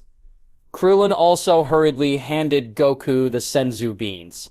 Goten's punch just now had been way too heavy. After eating the senzu beans, the heart-piercing pain disappeared instantly. TN, that was a grudging punch of apex proportions. Goten, you are so strong! The gap between us is really too big. After recovering from his injury, Goku walked up to Goten again. Goku was completely convinced this time. He estimated that the gap between him and Goten would be difficult to bridge in this lifetime. However, he didn't harbor any jealousy or envy. On the contrary, he was happy from the bottom of his heart. After all, Goten was a son and a warrior of Earth. If Goten protected the Earth, Goku could return to the other world with complete peace of mind. He was confident that with Goten guarding it, no one could harm the Earth. Goten merely smiled in response. Meanwhile, in the Supreme Kai's God realm, Shin and his companions were leisurely drinking tea. With both Buu and Janemba dealt with, the threat to the universe was gone. They could afford to be leisurely, all thanks to Goten's help. Otherwise, given the destructive power of Janemba and Majin Buu, they shuddered to think what the current state of the universe would be. Gozen-zo-sama, this time the tea is quite good, isn't it? Shin took a sip of tea, looked at the old Kai, and asked, although your strength is ridiculously weak, and you are the most useless one among the previous Kaioshins, your skill in making tea is still commendable. Making tea not only requires paying attention to the process, but pays attention to the mind. The tea one makes is as peaceful and stable as one's mind. The old Kai gave a high evaluation after tasting a few sips. Indeed, making tea was an art that paid attention to a person's heart. A kind-hearted person would brew crystal-clear tea, while a person with a violent personality would brew muddy tea. Therefore, when the Supreme Kai selected apprentices, making tea also became a test. Thank you, Gozen-zo-sama, for your compliment, Shin responded, taking the comment as a compliment. Indeed, brewing good tea was a commendable skill for a Supreme Kai. Just as the old Kai was about to take a second sip from his teacup, his expression suddenly changed. Dang dang. The teacup in his hand fell to the ground and shattered. He abruptly stood up, raised his head, and looked at the sky, his eyes filled with horror. Gozen-zo-sama, what's wrong with you? Shin and Kibito asked hurriedly. Seeing the old Kai's panicked expression, several stars have disappeared in a short span of time just now. This feeling, there's no mistake, he's awake. The old Kai looked at the sky, his eyes filled with deep dread and fear. Although there were many powerful beings in this universe who could destroy several planets in an instant, this all-too-familiar dread was unmistakable. Who? Gozen-zo-sama? Who are you talking about? Shin and Kibito looked puzzled, unable to understand what the old Kai was saying. But Hakushin, Beerus-sama, you fools, can't you feel it at all? The old Kai said to the two with an incredibly solemn expression. The power of God of destruction Beerus was so immense that several planets had been obliterated in a short span of time, yet the two idiots before him seemed oblivious to it all. Could it be that they really allowed anyone to become a Supreme Kai? These two were undoubtedly the weakest among all previous Supreme Kais. A disgrace. Moreover, a Supreme Kai and God of Destruction were two sides of the same coin. Yet, these two seemed entirely unaware of the existence of God of Destruction Beerus. It was baffling why their predecessors had chosen to keep such fools. Hakaishin, Beerus-sama, both Shin and Kibito were taken aback. They had never heard of a god of destruction before. They had always considered themselves the highest authority of gods in the universe. The old Kai chastised them. You are the most useless Kaioshin in existence. Even Beerus-sama is unknown to you. He then began to explain the concept of god of destruction to them, outlining the roles of Supreme Kai and god of destruction. In essence, we Kaioshins are responsible for the creation and restoration of a universe. The Hakaioshins, on the other hand, are responsible for obliterating planets. The old Kai patiently explained, emphasizing the need for caution when dealing with a god of destruction. It was also rare for the old Kai to explain carefully to them, because if it involved the god of destruction, one must be very cautious when dealing with them. How was it that these two idiots didn't even know the existence of Beerus yet? As the Supreme Kai of the universe, they should have met sooner or later. If these two didn't recognize Beerus, it would be disastrous. Maybe he would destroy countless planets in a fit of rage. Shin Kibito quickly nodded, then asked, Ancestor, does this mean that Beerus-sama must destroy planets to maintain the balance of the universe? For example, the planets he wants to destroy are planets that don't need to exist, because that's how they saw their jobs. Their work was not aimless creation. Rather, the peace and balance of the universe had to be maintained. If too many planets were created, it would cause the entire universe to lose balance. Then, if God of Destruction and Supreme Kai were two sides of a same coin, it stood to reason that the destruction work of God of Destruction would also follow certain rules. Wishful thinking. The old Kai shook his head. Beerus-sama doesn't follow any rules when destroying planets. His actions are purely whimsical. Planets he dislikes or fails to comprehend are ruthlessly obliterated. His gaze returned to the sky. He had sensed the disappearance of two more planets, undoubtedly the work of Beerus. The aura of destruction that filled him with dread was unmistakable. Then what should we do now? Gosen Zo-sama? Are we going to let Beerus-sama wreak havoc? Shin asked. After all, creating a planet was not an easy task. If destruction was driven by whim, some planets with high civilization level might be destroyed. Planets with higher civilization levels were generally more difficult to create. Moreover, a long history, culture, and civilization were not so easy to form. Some planets might need tens of millions of years, or even hundreds of millions of years. But Beerus only needed a thought to destroy it. This seemed very unfair. What else can we do? Beerus-sama is an existence that no one can stop, the old Kai said seriously. Take Goten as an example. Although he is incredibly strong, his strength is vastly different from that of Beerus-sama. It's no exaggeration to say that if Beerus-sama used all his strength, he might be able to kill Goten in an instant. What? Killing Goten in an instant? Isn't that too exaggerated? Shin and Kibito were completely dumbfounded. Goten was an invincible existence in their minds. But Beerus could kill Goten in an instant? This was unbelievable to them. The old Kai shook his head. It's not an exaggeration at all. He continued, the only thing we can do now is absolutely not to anger Beerus-sama. If you accidentally provoke him, there may be countless planets and even the galaxy that has to pay the price. What worried him most now wasn't the two idiots in front of him. Because as long as they were reminded a little, they simply wouldn't have the guts to provoke Beerus. His biggest concern right now was Goten, because Goten was young and still had the youthful arrogance of young folks. If he accidentally provoked Beerus, then the Earth would definitely be destroyed in an instant. At that time, even the entire northern galaxy would be in an extremely dangerous situation. Then as Gosen Zo-sama have said so, we will naturally not provoke Beerus-sama. Let's just hope... Old Kai paused. Let's just hope that Beerus-sama will never go to the northern galaxy. If he meets Goten, then the situation will be terrible.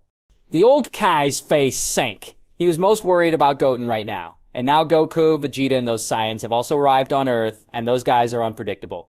It would be fine if there was only one Goten. After all, Goten could still be reasoned with. But that Goku was unreasonable. Who would fight with his own son as soon as they met? Yes! Hopefully Beerus-sama doesn't go to Earth. However, the Earth is the most remote planet in this galaxy. Under normal circumstances, Beerus-sama would not go to such a remote place, would he? Shin could only pray. If Beerus really went to Earth by then he could only rush over and tell Goten about this in advance, so that he could prepare in advance.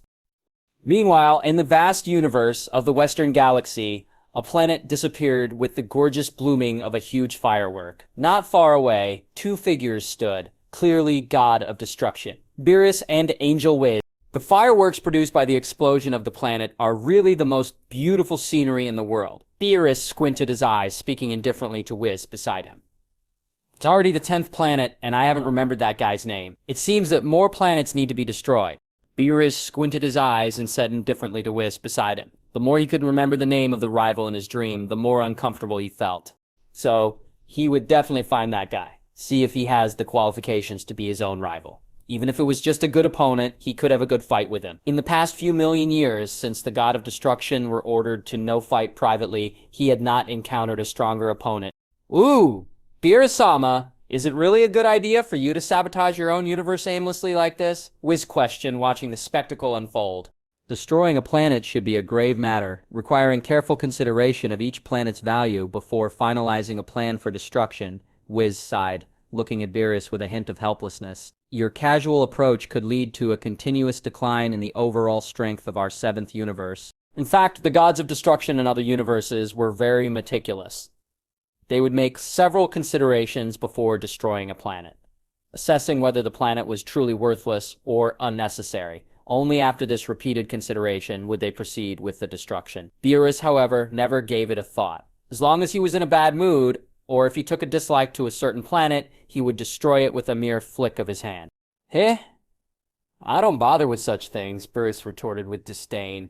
As long as my strength surpasses the gods of destruction in other universes, I couldn't care less about the so-called comprehensive level of the mortal universe.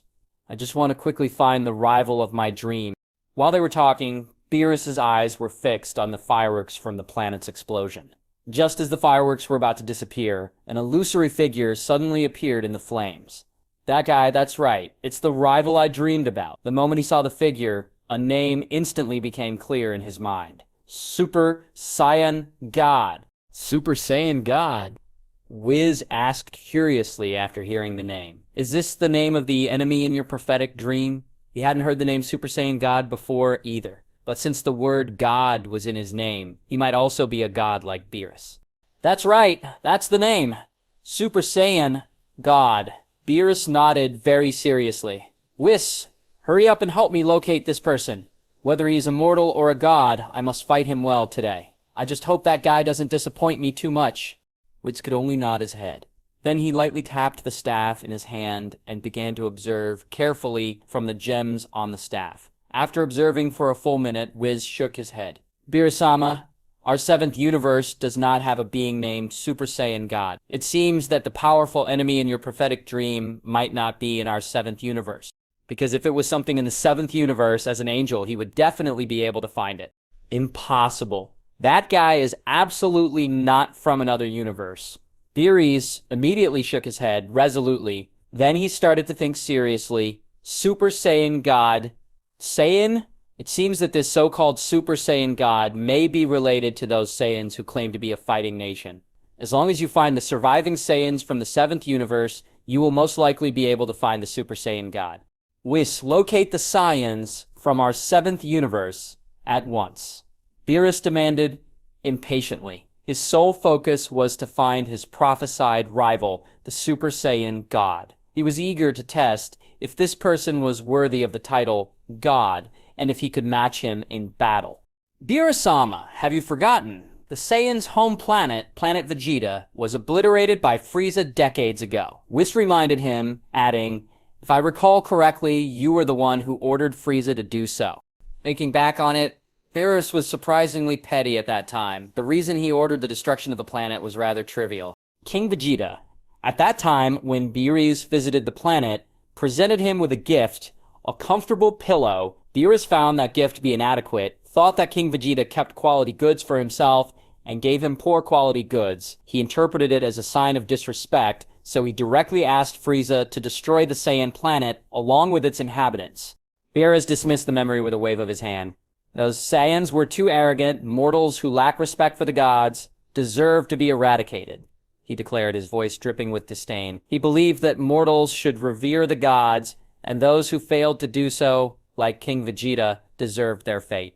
Regardless, help me find any survivors. Many Saiyans were off-world on missions when Frieza destroyed planet Vegeta. Some of them might have survived. Beerus instructed. His current interest was solely in finding the Super Saiyan God. The destruction of planet Vegeta was a distant memory. He had long since forgotten about it. Whis nodded and began his search. The surviving Saiyans were quickly located: Goku, Vegeta, Raditz, and Nappa. Images of Raditz and Nappa's demise, as well as Goku's victory over Frieza, were presented to Beerus. Seeing Goku defeat Frieza surprised Beerus, as he was well aware of the Saiyans' limited combat capabilities. Despite their claims of being a warrior race, they were no match for Frieza. Only the offspring of King Vegeta had shown slightly superior abilities.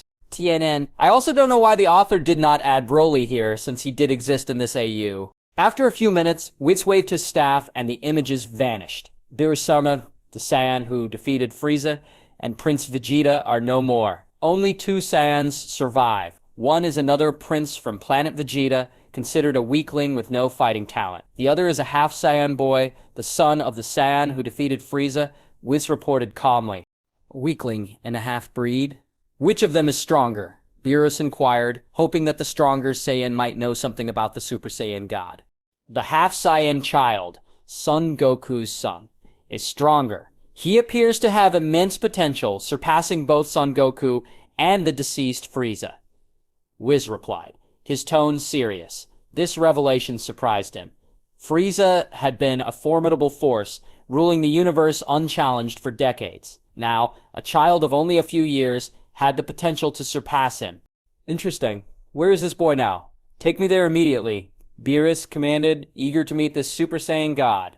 The thought of meeting this being was like an itch he couldn't scratch. He couldn't rest until he had faced this rival himself. Whis consulted his staff again before responding. He is on a remote planet called Earth in the Northern Galaxy. By our standards, it's a planet with primitive combat capabilities and technology. Earth? I've never heard of it. Prepare for our departure. We're heading to Earth immediately, Beerus decided. Despite his lack of interest in such a backward planet, it seemed to be his only lead to the Super Saiyan God. Very well, Beerus-sama, Whis agreed, tapping his staff lightly on the ground. In an instant, they transformed into a brilliant beam of light and disappeared. Meanwhile, on Earth, Kelma's birthday party was in full swing.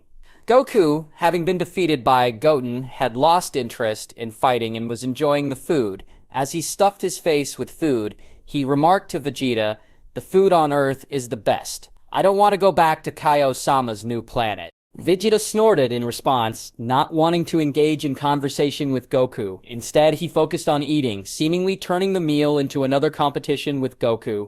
Watching Goku and Vegeta devour their food, Chi-Chi and Bulma exchanged knowing smiles. Everyone seemed to be enjoying the reunion, except for Goten, who was absent-mindedly eating skewers. Goten felt a strange sense of unease. He had a feeling that something bad was about to happen. He wondered if the god of destruction, Beerus, would show up at Bulma's birthday party, just like in the original Dragon Ball series. However, everyone else seemed oblivious to any impending danger. Suddenly, a familiar voice echoed in his mind. Goten. Can you hear me? It was the voice of Shin. Goten frowned slightly. His intuition told him that his earlier guess was about to come true. If there was no urgent matter, Shin wouldn't contact him. Yes, I can hear you. Kaioshin-sama, what do you need? Goten asked, communicating telepathically. Goten, listen carefully to every word I'm about to say. This matter may affect the fate of the Earth and even the entire Northern Galaxy. Shin's tone was grave, indicating the seriousness of the situation. This confirmed Goten's suspicion that Beerus was about to arrive. He braced himself for what was to come. Shin and Kibito were unaware of the existence of the god of destruction. or even his identity. However, the recently freed old Kai did know about him. Whenever Beerus, the god of destruction, started destroying the planets, the old Kai would definitely sense it. Kaioshin-sama, if you have something to share, please do, Goten said, maintaining a polite demeanor despite being almost entirely certain of what was to come. After all, he considered Shin a friend and was willing to lend an ear to his concerns. Currently, one of the most formidable and fearsome gods in the universe is rapidly approaching the northern galaxy. According to Gosenzo-sama's speculation, it's highly likely that he will arrive on Earth, Shin began. This god's power is unimaginable even for you. There exists an insurmountable gap between him and you. I understand it's difficult for you to believe and accept, but I implore you to trust my words. Do not provoke him, for if you do, the entire universe could face a catastrophic crisis. His strength is incomparable, even to that of Janemba and Majin Buu. Shin warned with utmost seriousness. These words were imparted to him by the old Kai. Although Shin himself found it hard to believe that the so-called god of destruction Beerus could obliterate Goten in an instant, he chose to trust the words from his ancestor. After all, there was no need for the old Kai to joke around with him. Besides, his character was relatively timid, so he would rather believe what he has heard. It sounds serious, Goten responded. Don't worry, since this god is so powerful, I won't provoke him. Shin sighed in relief. That's good. Also, please ensure to relay this information to Goku and Vegeta. Their impulsive nature could lead to trouble. Shin trusted Goten because his character was relatively calm. However, Goku and Vegeta were pure-blooded Saiyan warriors. They were known for their eagerness to battle formidable opponents. This could be seen from Goku's desire to return to Earth to fight Goten. Okay, Goten agreed, although he was still somewhat perplexed. Despite possessing the legendary Super Saiyan bloodline and having his potential unlocked by the old Kai, Goten was acutely aware that he was not a match for Beerus. There was likely a significant power gap between them. Just like what Shen said just now, Beerus could kill them all, even without using all of his strength. So at this moment, Goten didn't particularly want to encounter Beerus and other powerful adversaries. However, he also recognized that a battle with Beerus could potentially allow him to acquire Hokkaishin's abilities, such as the power of destruction. Since he owned a system, it would definitely be a profitable venture, as he could also bolt out if he was not Beerus's opponent by using Kai. This prospect left him feeling conflicted on whether to fight or not. Because once Beerus was angered, let alone putting himself in danger, the entire Earth could be destroyed by Beerus. Everyone on the Earth, naturally, wouldn't be spared. After contemplating, Goten's brows frowned even deeper. His heart was more entangled. Opportunities and crises often coexist, but sometimes many people were afraid to bet because the stakes were simply too high. While Goten was deep in thought, a sudden wave of intense anxiety washed over him. He felt all the hairs on his body stand on end. Though he couldn't sense any powerful aura, as he couldn't sense the presence of a god without using Ultra Instinct, he knew that they were here. He abruptly turned his head and saw two very familiar figures in midair. A slender purple cat and a tall, light blue-skinned man with silver hair slicked back. These were none other than the god of destruction Beerus and Angel Whis of the 7th universe. The moment he saw them, Lutton's pupils contracted. Why had they arrived so quickly? Oh, were we discovered so quickly? Beerus exclaimed, looking surprised. This looks promising. Seeing that Goten had discovered them unexpectedly, Beerus also had a look of surprise on his face. Seeing that Goten had unexpectedly discovered their presence, Beerus was taken aback. After all, among all the people present, only Goten had detected their arrival. More importantly, this kid was a mere mortal, so he shouldn't be able to sense the divine aura. His subconscious alertness to danger was commendable. This kid was indeed a master. Indeed, Beerus-sama, Whis exclaimed, surprised at the quick detection. This is beyond the usual mortal vigilance. Mortals were incapable of sensing the keeping of a god, indicating that the young boy before them was extraordinarily alert. His ability to discern danger was impressive, a promising trait for mastering Ultra Instinct. Upon hearing Whis and Beerus' conversation, Goku and Vegeta reacted. They immediately set aside their food, turning their attention towards Beerus and Whis. Huh? Who are these two? Their dress is weird. Goku scratched his head, expressing his confusion. They remind me of Kaio-sama and his companions. and I can't sense any ki from them. I've never seen them before. They must not be from Earth. Krillin stated, shaking his head. Such attire and appearance were uncommon on Earth. Everyone tried to sense the keys of the two strangers, but to no avail. Dende, on the other hand, shivered uncontrollably. The moment he saw Beerus and Whis, he felt an overwhelming sense of oppression, originating from the depths of his soul, which terrified him. He realized that this was the oppressive force of a realm, indicating that the two strangers were gods, and high-ranking ones at that. Considering how they were able to get so close and unnoticed by us, these two must be incredibly powerful. Piccolo, with a furrowed brow, shared his thoughts with Goku. That face, it's so familiar. Vegeta stared intently at Beerus. I feel like I've seen it somewhere before. At that moment, Beerus turned to look at Vegeta. His eyes narrowed into slits, and an overwhelming sense of oppression instantly hit Vegeta. His pupils constricted, and he broke into a cold sweat. What? That's Beerus! Vegeta finally remembered upon seeing Beerus's eyes. This look was all too familiar, having instilled an unforgettable fear in him as a child. At the age of 5, the man before him had trampled his father like a dog. With just one look, he had completely immobilized him. The look in his eyes was identical to the one he was giving now. So at that moment, Vegeta recognized him as the god of destruction, Beerus.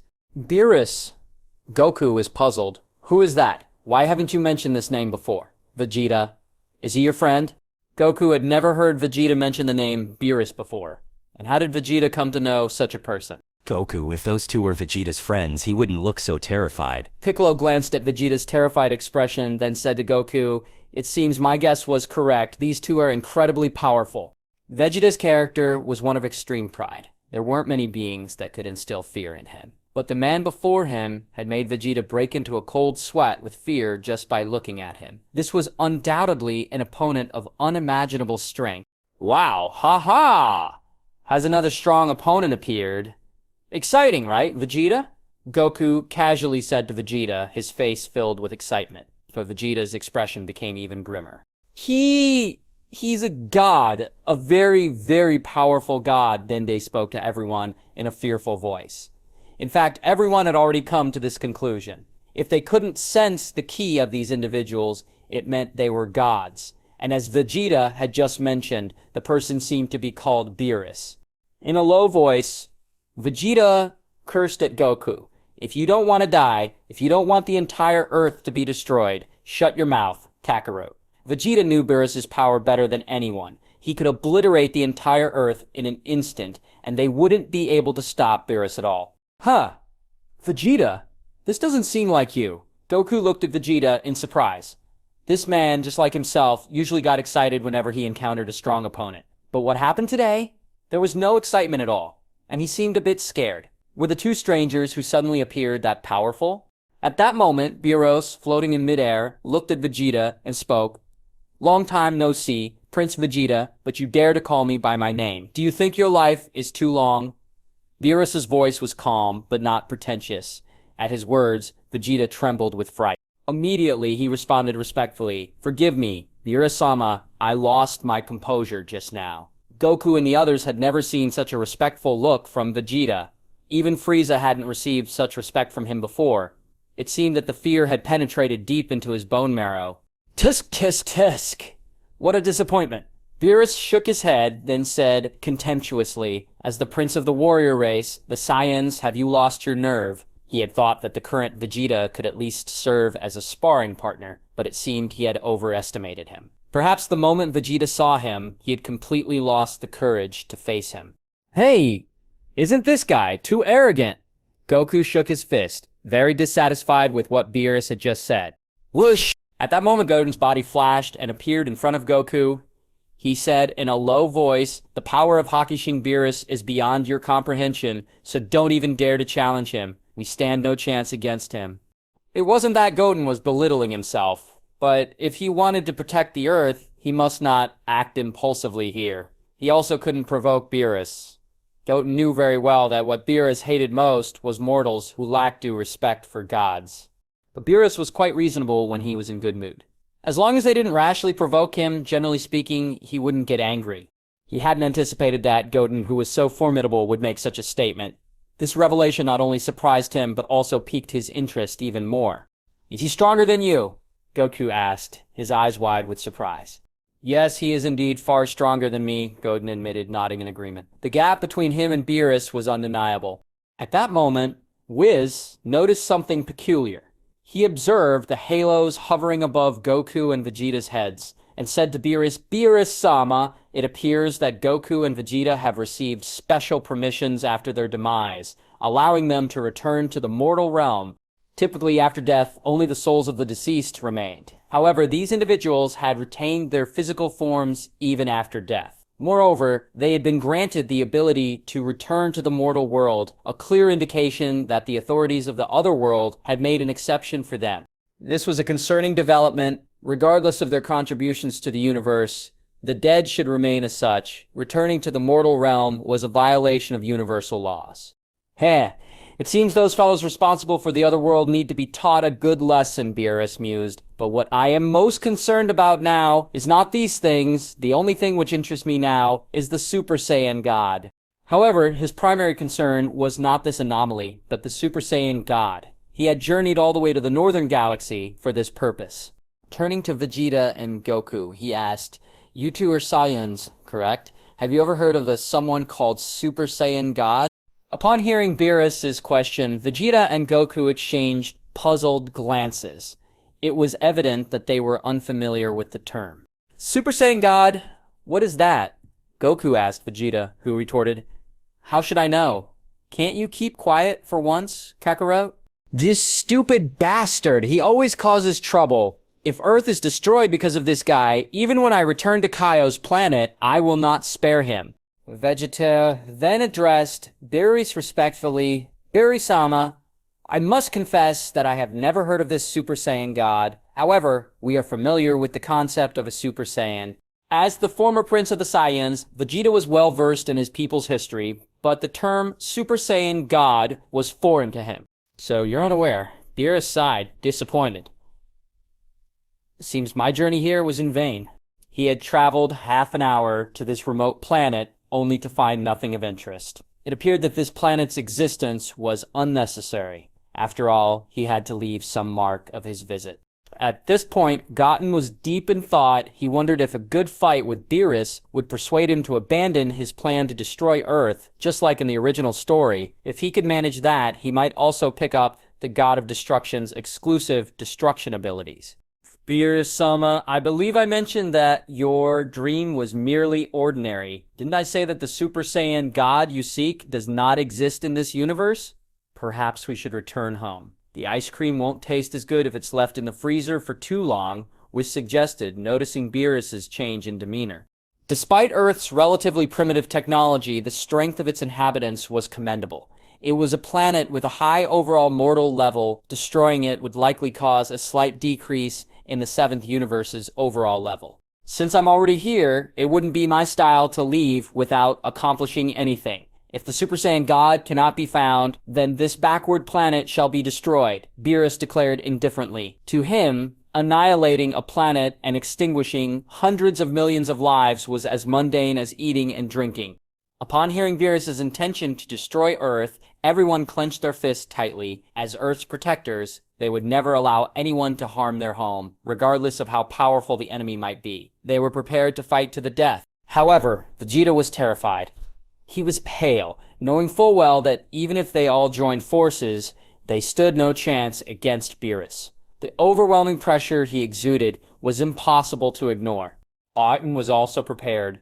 If Beerus truly intended to destroy Earth, the only option was to fight him to the death. He was an Earth warrior, and his loved ones lived on this planet.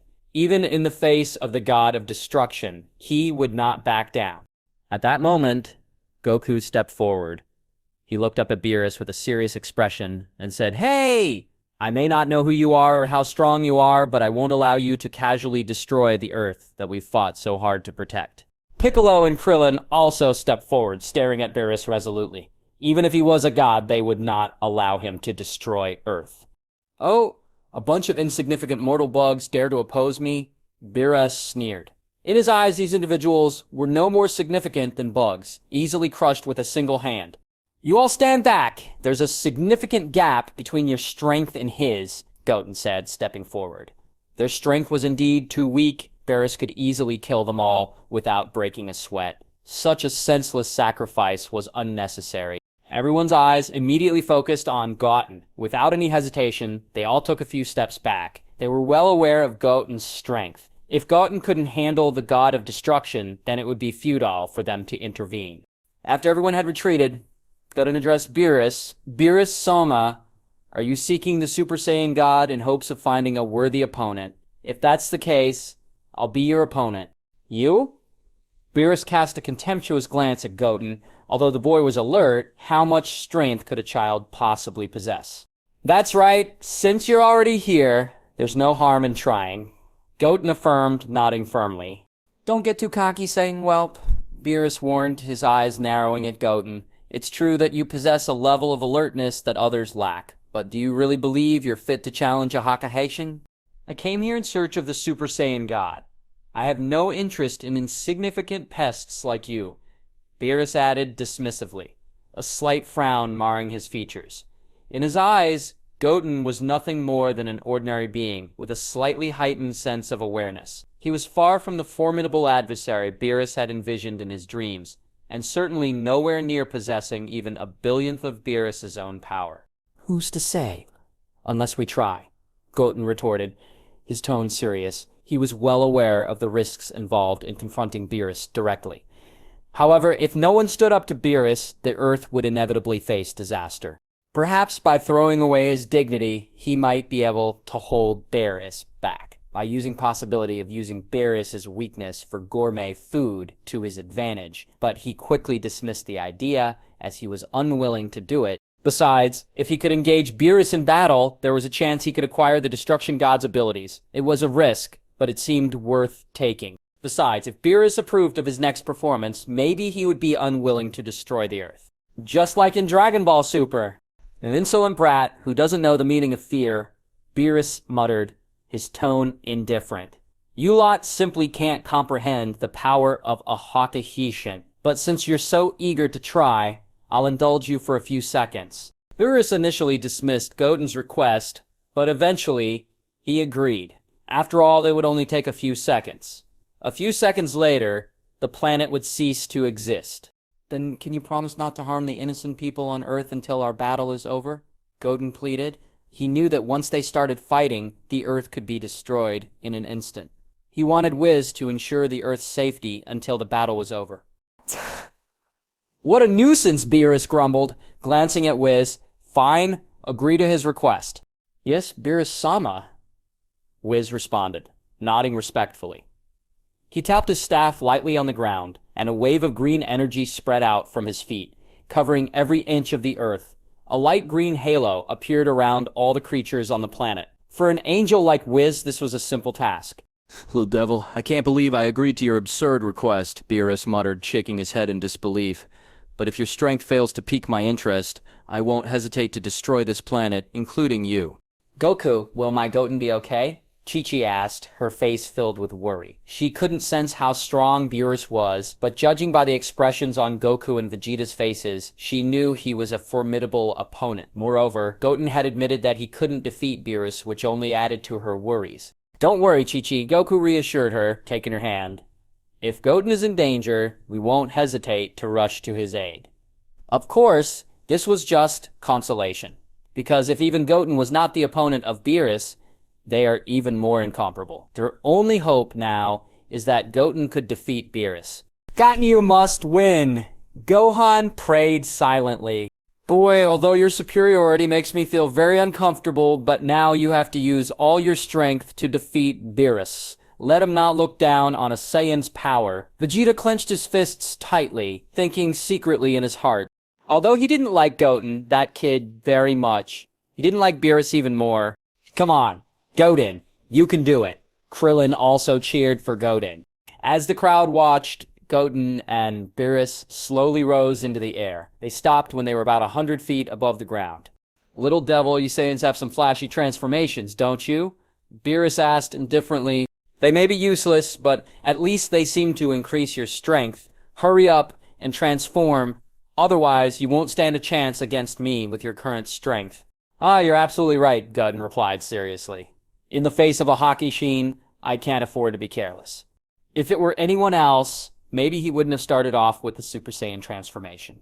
But facing the likes of the ridiculously powerful Beerus, there was no room for error. This guy was the top existence among the gods of destruction from the 12 universes. So, there's no time for holding back. Saving strength would just be plain foolish at this point.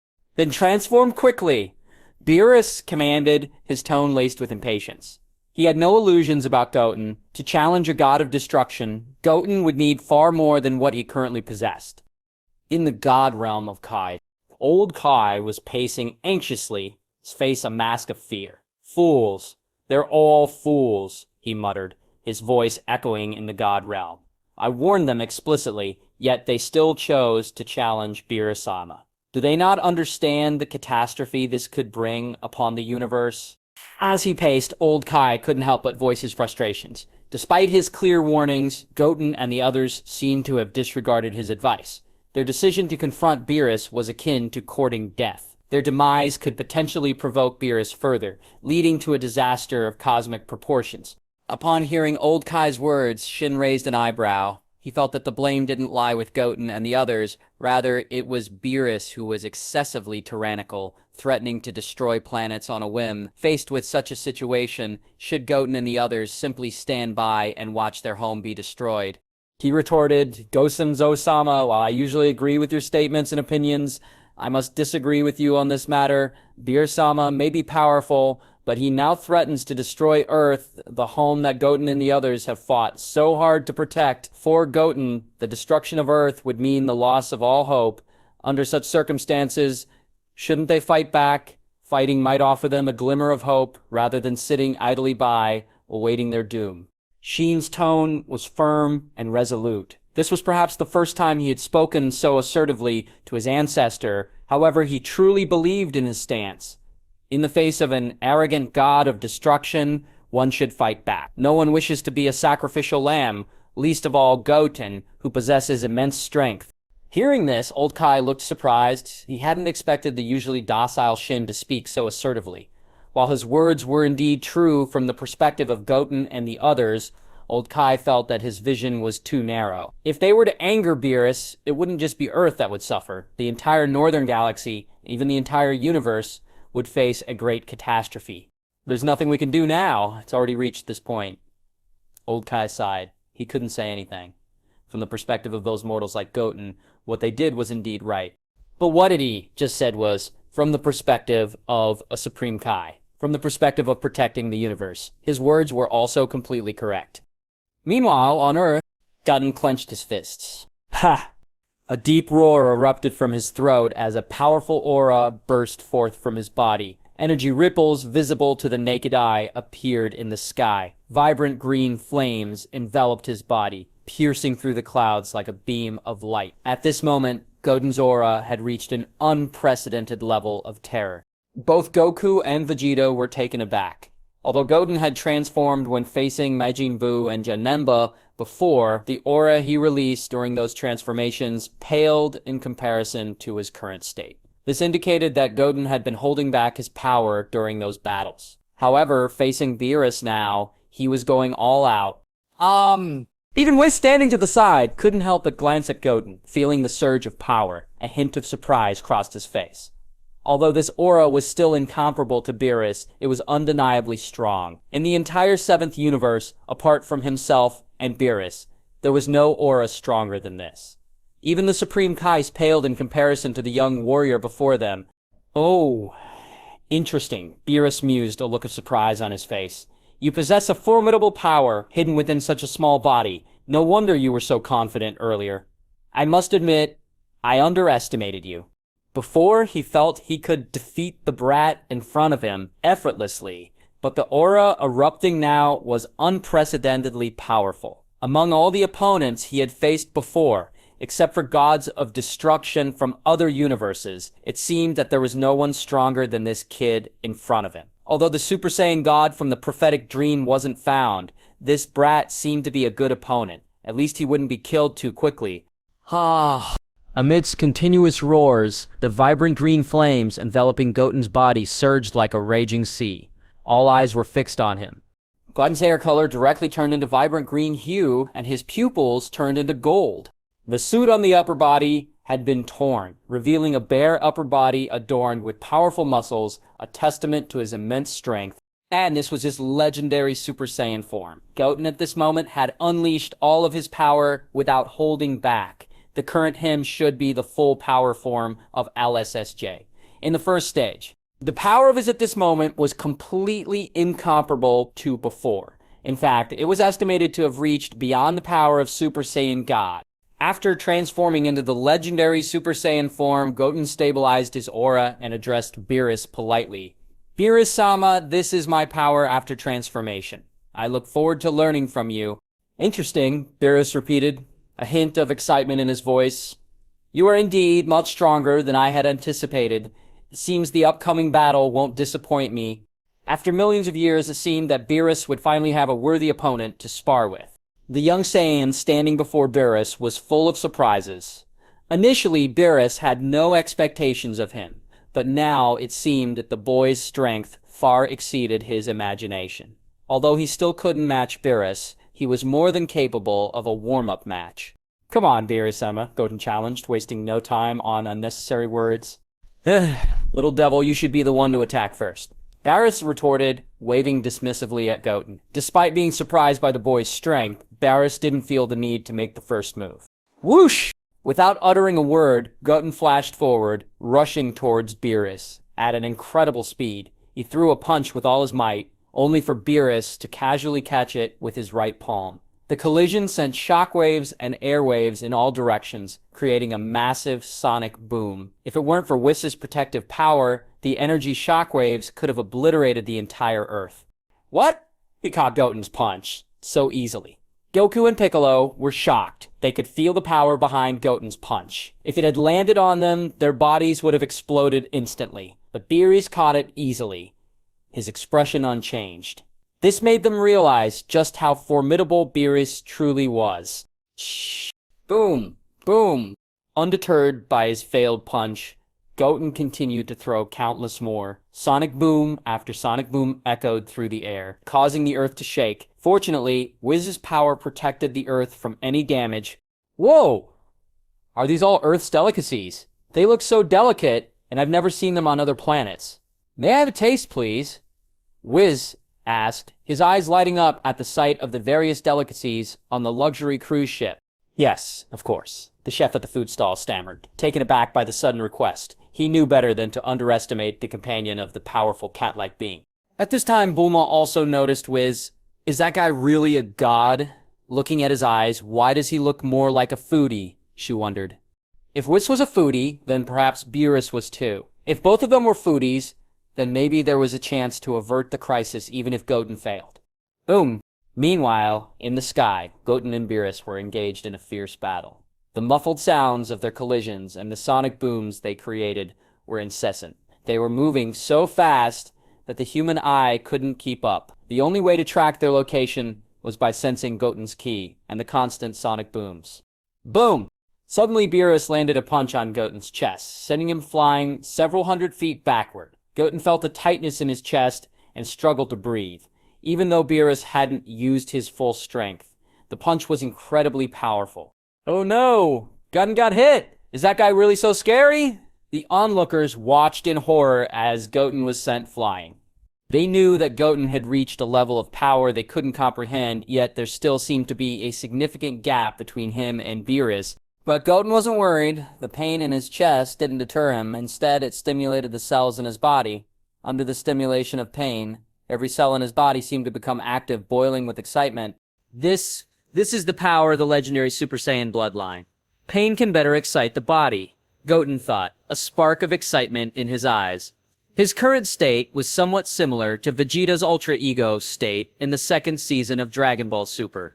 It appeared that the pain and injuries endured would serve as nourishment and catalysts for growth. They continuously stimulated the cells within his body, fostering ever greater strength. With this realization, Goten charged forth once more. He's really a persistent brat, and his body is also incredibly strong. The punch just now didn't hurt him. Beerus was surprised again. But this made the fight more interesting. If Goten had been instantly killed, the game would have been too boring. Haha. Goten roared, throwing another straightforward punch. Beerus just extended his right palm again to block, but at that moment, Goten's body completely disappeared. He had used Kai just as he was about to attack. What? Beerus' face changed, clearly not expecting Goten to be so fast. He was still in front of him just a moment ago, and his ki was so clear, but at the moment of the attack, it completely disappeared. Boom! Just as Beerus was still immersed in surprise, a pain came from his back. The moment the collision sounded, Beerus' body also flew forward several tens of feet. There was a burning pain in his entire back. Damn! Damn it, damn brat! Beerus growled, his expression changing instantly. The dignified god of destruction had been hit by Goten, and if he had been playing before, now the real battle was about to begin. Little brat, feel this well. Beerus raised his right index finger, and a huge light yellow energy ball instantly condensed from his fingertips. In an instant, the energy ball swelled to the size of 2 football fields. It also contained the might of destroying heaven and earth. Everyone looked nervously at the huge energy ball, clearly feeling that the ability contained in that energy ball could completely destroy the entire galaxy.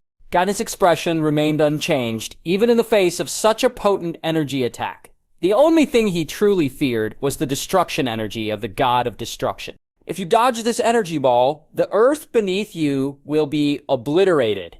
Beerus taunted, a cruel smile playing on his lips. Even Whis' energy cannot stop it. If you don't dodge, I'm confident you'll die by my hand.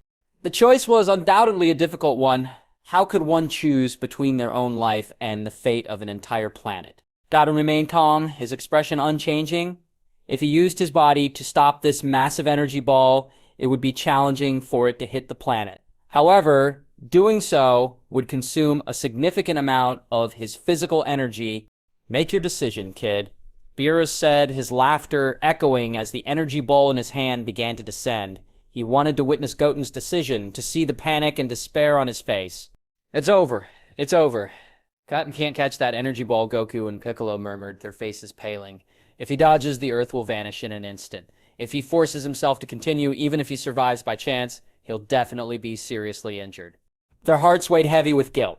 Having just returned to Earth, they were confronted with an immense crisis. Perhaps, had they remained in the other world, this catastrophe might have been averted. But were all the planet's disasters truly linked to their presence? Goku and the others had grappled with this dilemma before. They hesitated to be resurrected because they believed that as long as they existed on Earth, the planet would perpetually face peril. After Cell Games, they chose to let nature take its course, unwilling to be resurrected once more. Their intention was clear: to safeguard Earth. Continuing to be resurrected would undoubtedly draw Cell back to the planet immediately. If they couldn't defeat him, then Earth would be doomed. Furthermore, Bulma's words, which she had said to them before, held weight. It seemed that all adversaries were drawn to their world. Perhaps, if Goku and the others were no longer among the living, Earth would be spared from the onslaught of so many villains. Don't be so depressed, everyone. Krillin interjected, trying to lift their spirits. Although that energy ball is incredibly powerful, capable of destroying our entire planet in an instant. Haven't you noticed? Goten's ki doesn't show any signs of fluctuation. He's still so confident and calm. Maybe it's because he had been in contact with Goten for a long time, and every time Goten would bring him surprises and surprises, Krillin had faith in Goten. He had been with Goten for a long time, and every time, Goten would surprise him. He believed that this time, Goten would definitely be able to handle it. The energy ball, though not fast, had already arrived in front of Goten in an instant. Let's test Janemba's ability, Goten thought, facing the energy ball with both hands. A massive black hole appeared in front of Goten, like a mirror. The moment the black hole appeared, Beerus' energy ball was directly absorbed into it, disappearing without a trace. There were no ripples, no fluctuations. What kind of move was that? Beerus exclaimed, incredulous. How could a mortal do such a thing?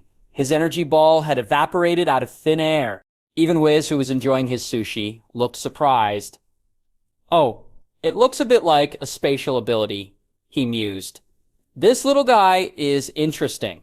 The ability just now was very likely related to some kind of spatial ability. Otherwise, it would be impossible to completely disappear. Beerus' attack in an instant. This kid was indeed very unusual.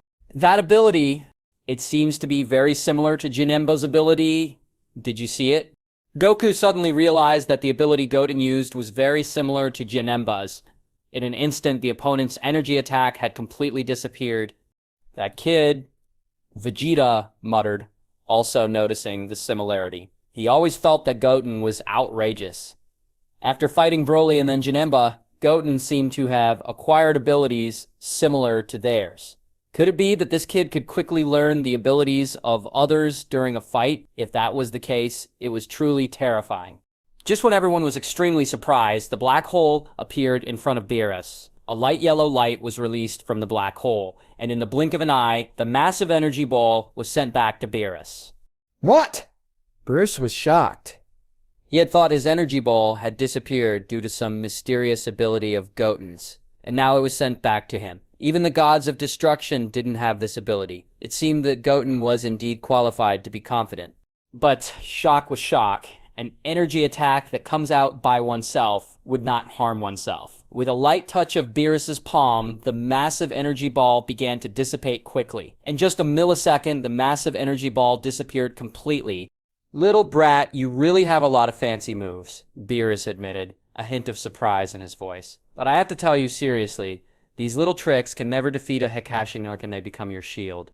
As Beerus' voice fell, a purple aura began to emerge around his body. He intended to get serious. In an instant, he was in front of Goten and threw a punch. Goten didn't even have time to use the black hole, and was directly punched in the lower abdomen by Beerus. Bang! Bang! Bang!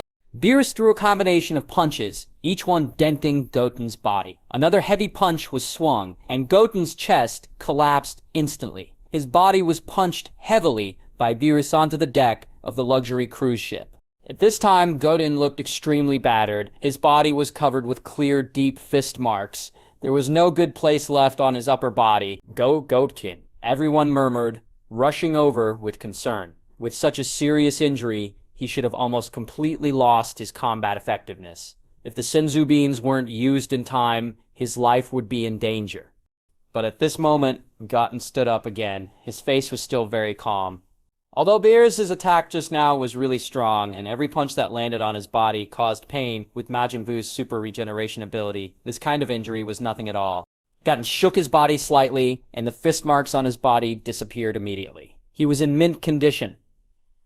After seeing this scene, everyone was dumbfounded again. He had just suffered such a serious injury. His upper body had been completely deformed, but Goten had healed in an instant. It was like rubber plasticine. It was so creepy, yet amazing. Krillin, can you make sense of this? Goku asked, his eyes wide with astonishment. When did Goten develop such a potent healing ability? It was common knowledge that Saiyans lacked any inherent healing abilities, yet Goten had just recovered from a severe injury in an instant. Appearing as fit as before, this was indeed perplexing. Goten was undoubtedly of Saiyan blood, but why did he possess such an unusual skill? They had observed Goten from the otherworld before and had not noticed this unique ability. I am not sure, Krillin admitted, shaking his head in confusion. Goten has never displayed this ability before. However, he has shown the capacity to heal others. Krillin recalled his fight with Janemba, where he was on the brink of death. Goten had healed him completely in a mere second. It was a strange occurrence, especially since Saiyans were not known for their healing abilities. Kakaro, Goten, he's different, Vegeta declared, turning to Goku. He's not like us, Saiyans. The abilities he possesses are unlike ours. Whether it was Goten's transformation into a green-haired form or his rapid recovery, these were abilities that a Saiyan could not possibly master. Of course, Vegeta's limited knowledge played a part in this assumption. Whoa! Whis exclaimed, his eyes fixed on Goten. This kid keeps surprising us. First he mastered an ability akin to spatial power, and now he has displayed this potent healing ability. If trained well, he could be the best candidate for the next Hikashi. Whis pondered this in his heart. In the entire 7th universe, there weren't many mortals with significant power. The Frost Demon family had shown remarkable talent since hundreds of years ago, surpassing most races in the universe. Beerus had even considered making Frieza the next god of destruction candidate. Unfortunately, Goku had killed Frieza. The Saiyan race, which had been inconspicuous before, seemed to be on the rise. Goku and Vegeta both possessed power beyond Frieza. And now, Goten, who was far stronger than Frieza, had managed to cultivate his strength to this level in just a few years. If he became the candidate god of destruction of the 7th universe in the future, he might be able to succeed Beerus as the most powerful god of destruction. At this moment, Beerus looked straight ahead. The fierce attack just now had not only failed to kill Goten, but he had also recovered easily.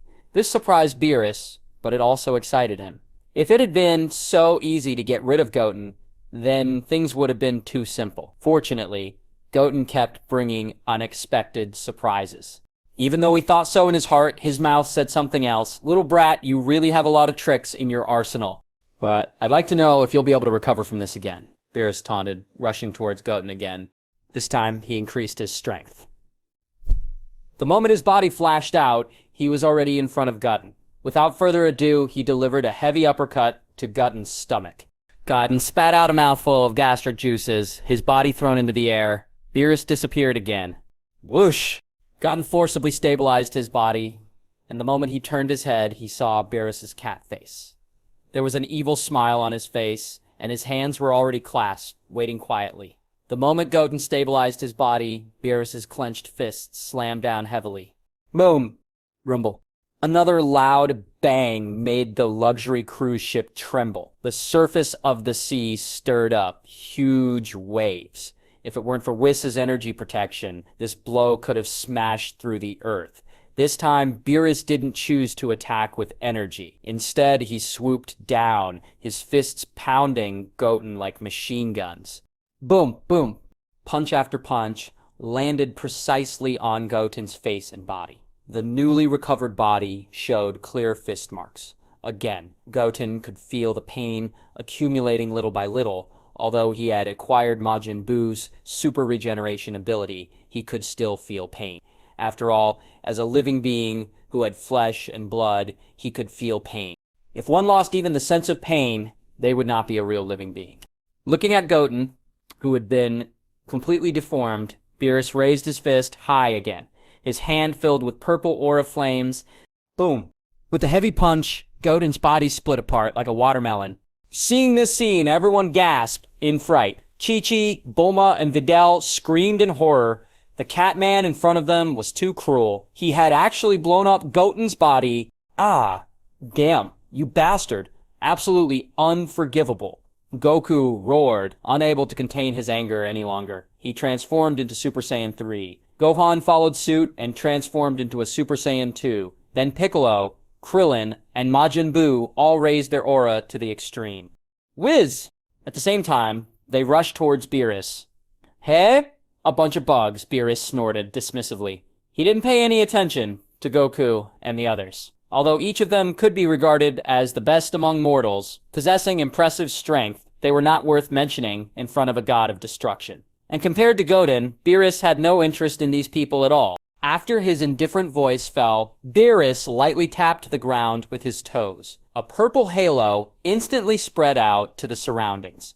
Goku and the others, who had just rushed over, were thrown out the moment they saw the purple energy. They fell heavily on the ground, and Piccolo and Gohan spat out a mouthful of blood, instantly losing their fighting power. Even the peak combat power of Super Saiyan 3 was so vulnerable in front of Beerus. Damn, that guy's strength is beyond our comprehension. We can't stop him at all, Goku said, his eyes filled with grave seriousness. A mere stomp of his foot had rendered them combat ineffective. If he wished, he could kill them in an instant. Given such a vast power gap, revenge seemed futile, and the entire Earth appeared to be on the brink of destruction. After Beerus effortlessly defeated Goku and the others, he turned his gaze to the spot where Goten had just exploded. He knew that the kid was unharmed. His aura hadn't weakened in the slightest. It seemed that Goten's recovery ability far exceeded his expectations. Even after being blown up by him, Goten's energy didn't wane. As all the warriors were at a loss, Goten, who had just been blown up, began to recover bit by bit. In a moment, he regained his form. This sight once again shocked everyone present. Could one still recover from being blown up by a punch? What's going on? Goten is not dead. He is alive again. Is this really Goten? Isn't it amazing? Vidal looked in disbelief at Goten, who had regained his body. She knew that Goten was very strong, but at this level of strength, even a body that had been smashed to pieces could recover. For her, this was completely unbelievable. Do you then still think you can keep up with him? Dream on! Goten's alright! Great! My Goten wasn't killed! Chi-Chi exclaimed, Gimni extremely excited. In addition to being shocked, everyone also breathed a sigh of relief. That boy knows how to scare us, Krillin said, taking a deep breath. He was more worried about Goten being killed than anyone else. Because if that happened, he would be the only warrior left on Earth. The power is constantly expanding. It's so strong. It feels like my body is going to explode. Goten murmured to himself, seemingly oblivious to the shock and excitement around him. He was completely in his own space, cut off from all outside sounds. A vast force was constantly forming in his body, surging crazily. The whole body felt like a huge spring. Endless energy was constantly spreading to his body, feeling as if the energy was so powerful that it wanted to explode his body. It seemed that the beating he had suffered just now was slowly transforming into power. This was the power of the legendary Super Saiyan. I can't control it anymore. My strength is about to overflow. Goten murmured, his expression becoming a bit dull. It was as if he had completely forgotten that there was a mighty god of destruction, Beerus, in front of him. Oh! An extremely powerful force suddenly appeared in that kid's body, and this power is still expanding rapidly. What's going on? What kind of secret is hidden in this kid's body? Whis wondered, even more surprised now. He didn't expect that Goten's strength not only didn't weaken after being beaten by Beerus, but the energy in his body was rising sharply. He could feel that Goten himself was having a hard time suppressing this force. It's interesting, is his strength still rising? Beerus mused, feeling the surging power in Goten's body. He didn't stop it immediately. There was no fear or worry of any kind. On the contrary, the excitement on his face became more intense. Because the stronger Goten became in front of him, the more he could experience an exhilarating battle. It was something he had dreamed of for millions of years. It's gonna burst! Ha! Goten roared, releasing the powerful force in his body. A powerful airwave was generated around his body. The vibrant green energy beam of tens of meters in diameter also pierced the sky in an instant.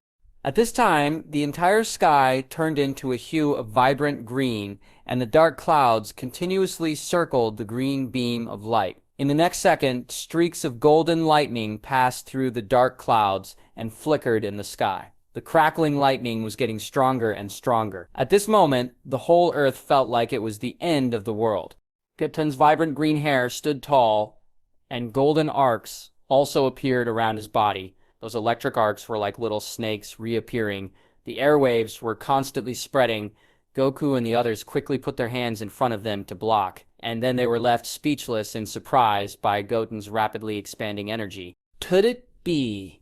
Is this the transformation of Goten's Super Saiyan 2? Gohan asked, looking at the tall green hair and the golden lightning around Goten's body. This was somewhat similar to when he became Super Saiyan 2. There was a qualitative gap between the color of the hair and the color of the lightning, as well as the strength of the two forms after transformation. It's really similar. It looks like Goten's bloodline has undergone some kind of mutation. Piccolo added hastily. In any case, Goten's strength has become stronger, and the Earth is safer. The current Goten should be able to fight Beerus.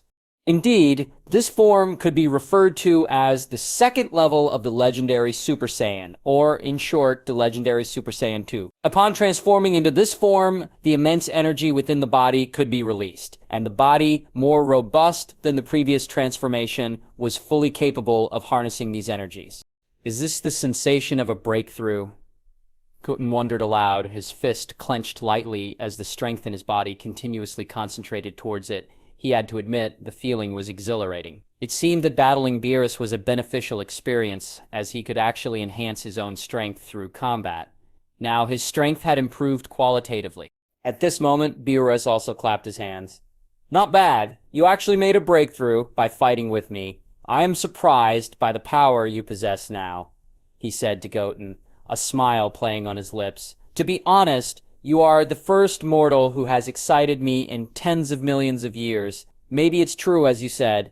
I don't need to look for that Super Saiyan God now. If the previous Goten hadn't whetted his appetite for a fight, then the Goten in front of him was indeed regarded as a worthy opponent by him. This guy's current strength was indeed very powerful. Even if you look at the 12 universes, the number of mortals who could reach this level could definitely be counted on one's hands. At this time, the violent energy in Goten's body subsided little by little. Then he looked at Beerus and said, "Beerus-sama, now is the time for the real battle to begin. Get ready." This immense power naturally filled him with confidence. This kind of improvement was indeed substantial. Even he himself didn't know how many times this form was stronger than before. Of course, he could estimate that if he was above the strength of the Super Saiyan God before, then now he was definitely not weaker than the Super Saiyan Blue Goku with Kaioken turned on 20. In a short period of time, his strength had improved so terrifyingly. This was the benefit of the legendary Saiyan bloodline. If one continued to fight, there would be a breakthrough. Whis! The moment the voice fell, Goten's body also appeared in a flash. Everyone saw only a flash of green lightning. Now, apart from Beerus and Whis, no one could see Goten clearly. Even a brief after-image couldn't be seen clearly. If it weren't for the vibrant green aura surrounding his body, they probably wouldn't be able to see anything. After all, the gap between Goten and all fighters had been completely drawn, and it was absolutely worlds apart. Almost in the blink of an eye, Goten appeared directly in front of Beerus. This time, there were no fancy punches thrown. Beerus repeated his old trick, blocking with his right hand. The moment the fists collided, it was obvious that Beerus could not block it so easily this time. His body was directly blasted out by Goten's punch. Beerus's body flew upside down for a distance of several thousand feet before he stood up firmly. At this moment, he felt a tingling sensation in his entire arm. Are you kidding me? Has this brat's strength become so terrifying? Feeling the numbness from his arm, Beerus also frowned instantly. Just when he was surprised, Goten's body flashed away again and appeared above Beerus's head. He clasped his hands and smashed down heavily. Seeing this, Beerus hurried to one side, insisting on dodging Goten's attack. Then raised his leg like a whip and kicked directly towards the chest of Goten. With a low impact, Goten was kicked away. The purple energy aura around Beerus's body also surged instantly. Whoosh whoosh! Bang bang bang! The bodies of the two instantly turned into two rays of light, colliding continuously. Once again, sonic boom circles appeared, one after another, in the sky. This time, it was obvious that both of them were very fast. Hey! The speed and strength have reached such a terrifying level, Whis commented, watching the battle between the two intently. If it is further improved, it may be able to reach the level of other Hakaishins. Even I have never seen such an exaggerated mortal. Beerus was a top existence among the 12 universes. The strength of each universe's god of destruction was different, and this difference was relatively large. The gods of destruction of some universes were actually not particularly strong, and if Goten continued to improve, it was very likely for him to reach the level of those weaker gods of destruction. Bang, bang, bang! Goten and Beerus continued to exchange blows. The clouds in the sky had been completely torn apart. Rumble! A series of huge purple lightning, like a tornado, constantly attacked the earth. Without the energy of Whis, it was estimated that just one blow could sink a planet. Goten fought harder and harder, and he felt a steady flow of physical energy and strength flowing from his body. Saiyan's transformations did not become a burden for him, nor did they consume too much physical energy. Instead, more and more physical energy and strength were bred in his body. Perhaps this was the difference between the legendary Super Saiyan and the normal Saiyan. If it was an ordinary Saiyan, he would probably be a little exhausted after fighting with all his strength for such a long time. Boom! The two punched each other again. The bodies of Goten and Beerus retreated tens of feet each. The spot where their fists had just collided seemed to transform into a spatial rift, with blue and golden arcs riding around it like serpents. Beerus was panting heavily, the intensity of the battle clearly taking a toll on his stamina. After all, His primary pastimes were sleeping and eating. Training was not something he particularly cared for, especially as the one who wielded the power of the Seventh Universe's laws. He didn't see the need for training. In his opinion, he was the most powerful existence in the Seventh Universe, and it was absolutely impossible for any mortal to surpass him. Therefore, the combination of long-term indulgence in sleep and food, coupled with this intense fighting and energy consumption, had begun to affect his endurance. As for Goten, he seemed to be in a state of extreme excitement at the moment. A steady stream of power was continuously gushing out from his body. This little rascal, his strength has actually reached this level, Beerus secretly exclaimed in his heart. To possess 1/10 of my strength is indeed quite impressive. In reality, he had never used all his strength from the beginning, because once he unleashed his full power, Goten probably wouldn't be able to withstand a single move. The power of a god of destruction was definitely not something a mortal could match. The reason he didn't end the battle quickly was because he hadn't experienced the thrill of fighting for a long time. Today, he finally had a good experience, but with the decline in his stamina, he felt that it was time for this battle to end. However, at this moment, Beerus had absolutely no intention of killing Goten. In the entire 7th universe, mortals who could possess nearly 10% of his power were unheard of. If he killed the youngster in front of him, it would be quite troublesome if he wanted to spar in the future. Perhaps, if Goten developed well, he could become a worthy opponent. At the very least, a daily sparring wouldn't be too monotonous. Then, it is time to end this battle, Beerus said lightly. Upon hearing this, Goten's face fell slightly. He knew very well that in the battle just now, Beerus hadn't used his full strength at all. Even if he possessed power beyond that of a Super Saiyan God or even Super Saiyan Blue on steroids, it was absolutely impossible for him to be a match for Beerus at full strength. He still had the ability to kill him with a single blow. What's more, he had been fighting Beerus for so long now. The silence of the system indicated that he hadn't acquired any abilities of the God of Destruction. In his clash with Beerus, his deepest desire was to acquire the destruction abilities of a God of Destruction. If he couldn't acquire it, that power would forever remain an unfulfilled dream. After all, those abilities held the powers of laws to govern a universe and obliterate anything. Moreover, Beerus's strength far surpassed his own. Boy, Beerus began, a smirk playing on his lips. Next, I will show you the true power of a Hakushin. I will fight you with all my might. The words sent a chill down everyone's spine. They had already considered Beerus to be formidable, but it seemed their estimation had fallen short. Vegeta, his face a mask of fear, murmured, "I've said it before, none of us, not even Goten, can defeat the Hakushin, Beerus. The outcome will always be the same." Whis chuckled at their reactions, then addressed the group. Beerus-sama is the most powerful god in this universe. His strength is beyond your comprehension. However, Goten is also quite impressive, possessing 1/10 of Beerus-sama's strength. This is a feat unseen for tens of millions of years. In fact, he had already decided in his heart that he would train Goten to be the next God of Destruction candidate. 10th? Then isn't there no chance of winning? However, after hearing Whis' words, everyone's complexion became even worse. Will the Earth really be destroyed today? The revelation of this tenfold gap in power drained the color from their faces. Would the Earth be destroyed today? Even with Goten's formidable strength, it seemed impossible to bridge this gap. Moreover, Beerus appeared to be preparing to unleash his full power, leaving no room for Goten to grow. "Come on, Beerus-sama," Goten said, determination burning in his eyes. Experiencing the full power of the strongest Hakushin might be a valuable lesson. Goten hadn't acquired any of Beerus' abilities yet. Perhaps it was because Beerus had been holding back, not fighting with his full strength. If Beerus were to unleash his full power, Goten might be able to learn his skills. As Beerus prepared to fight, a hint of purple aura surrounded him. His eyes hardened, and an overwhelming sense of oppression filled the air, making it impossible for anyone to muster the will to resist. Even Goten felt the immense pressure. "Ha!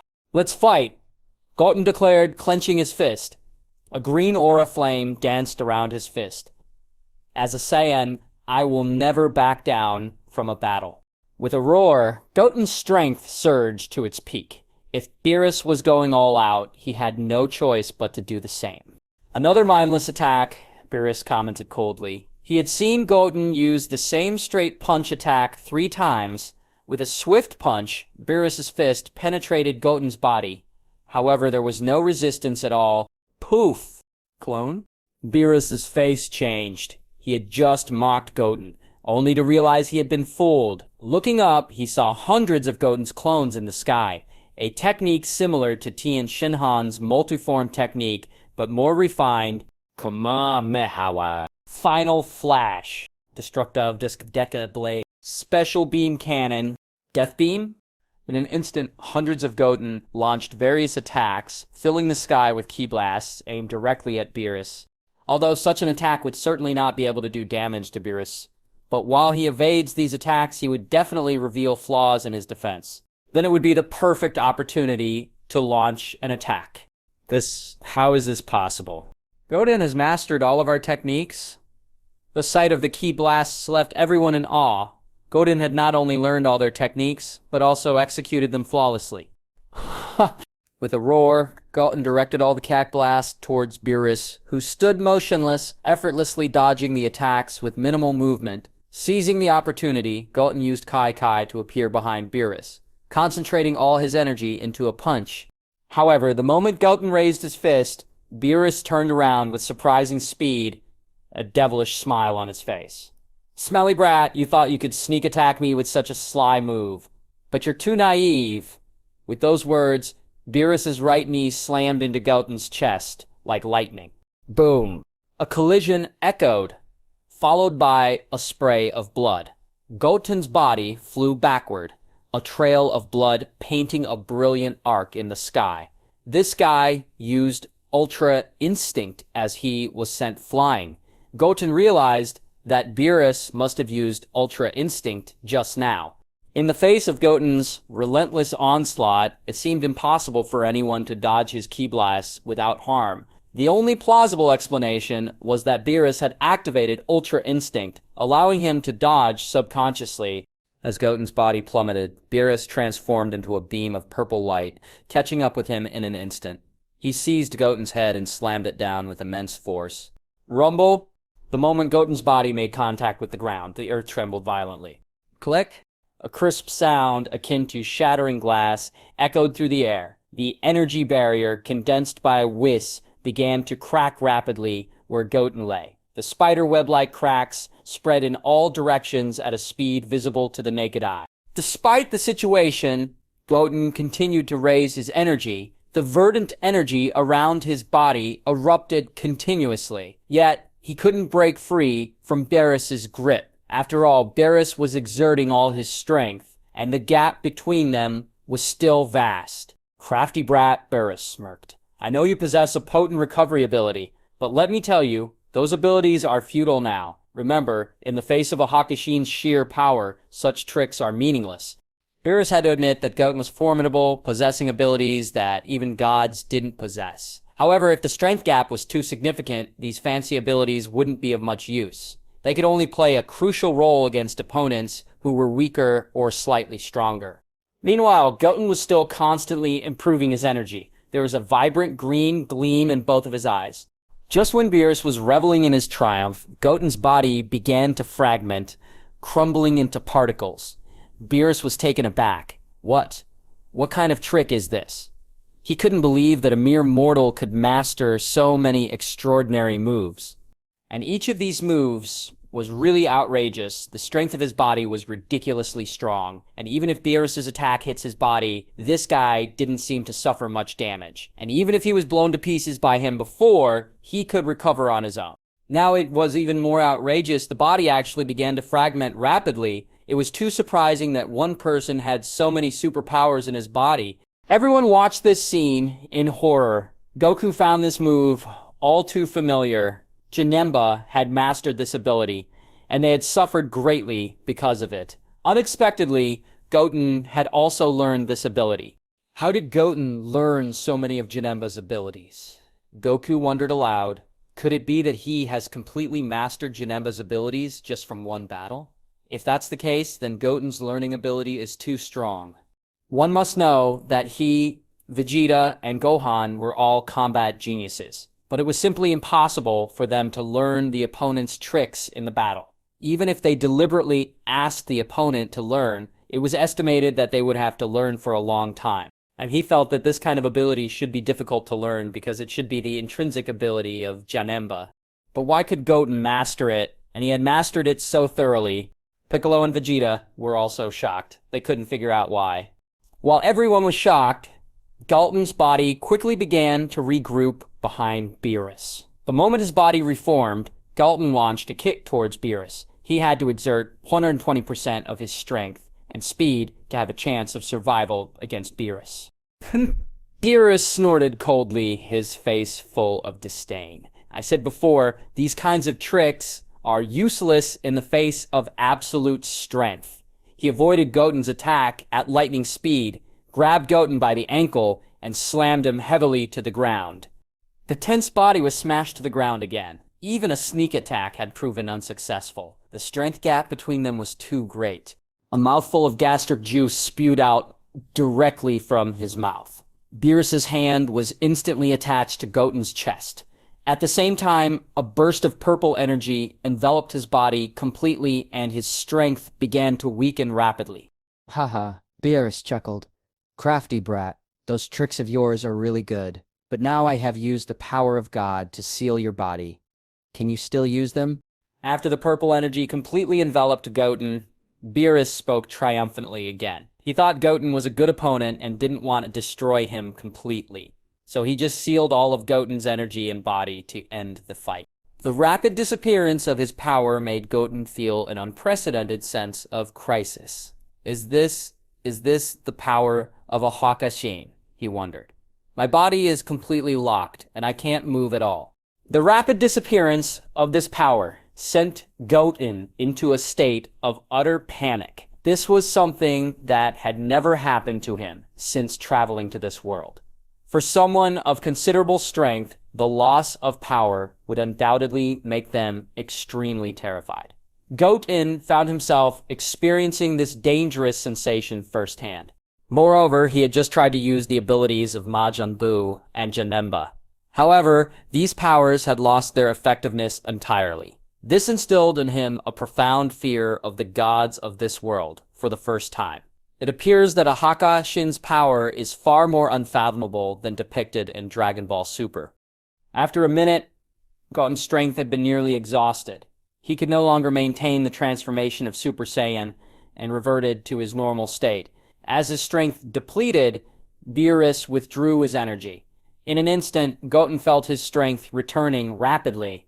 It's over, boy. Your strength is indeed beyond my imagination, and you are the most powerful mortal I have encountered so far. Such an evaluation is enough for you to feel proud. Beerus stood up, looked down at Goten, and spoke. To be acknowledged by the god of destruction was definitely the highest praise for most people. But Goten didn't want to give up now. On the contrary, he was very unwilling. He fought with Beerus because he mainly wanted to use the opportunity to obtain his divine skills. Now that the fight was over, he didn't even get to pick up a combat power drop. This was a result he absolutely couldn't accept. Beerus-sama, the battle is far from over, Goten declared, rising to his feet. He was determined to obtain Beerus's divine techniques today, knowing that future opportunities might not be as fruitful.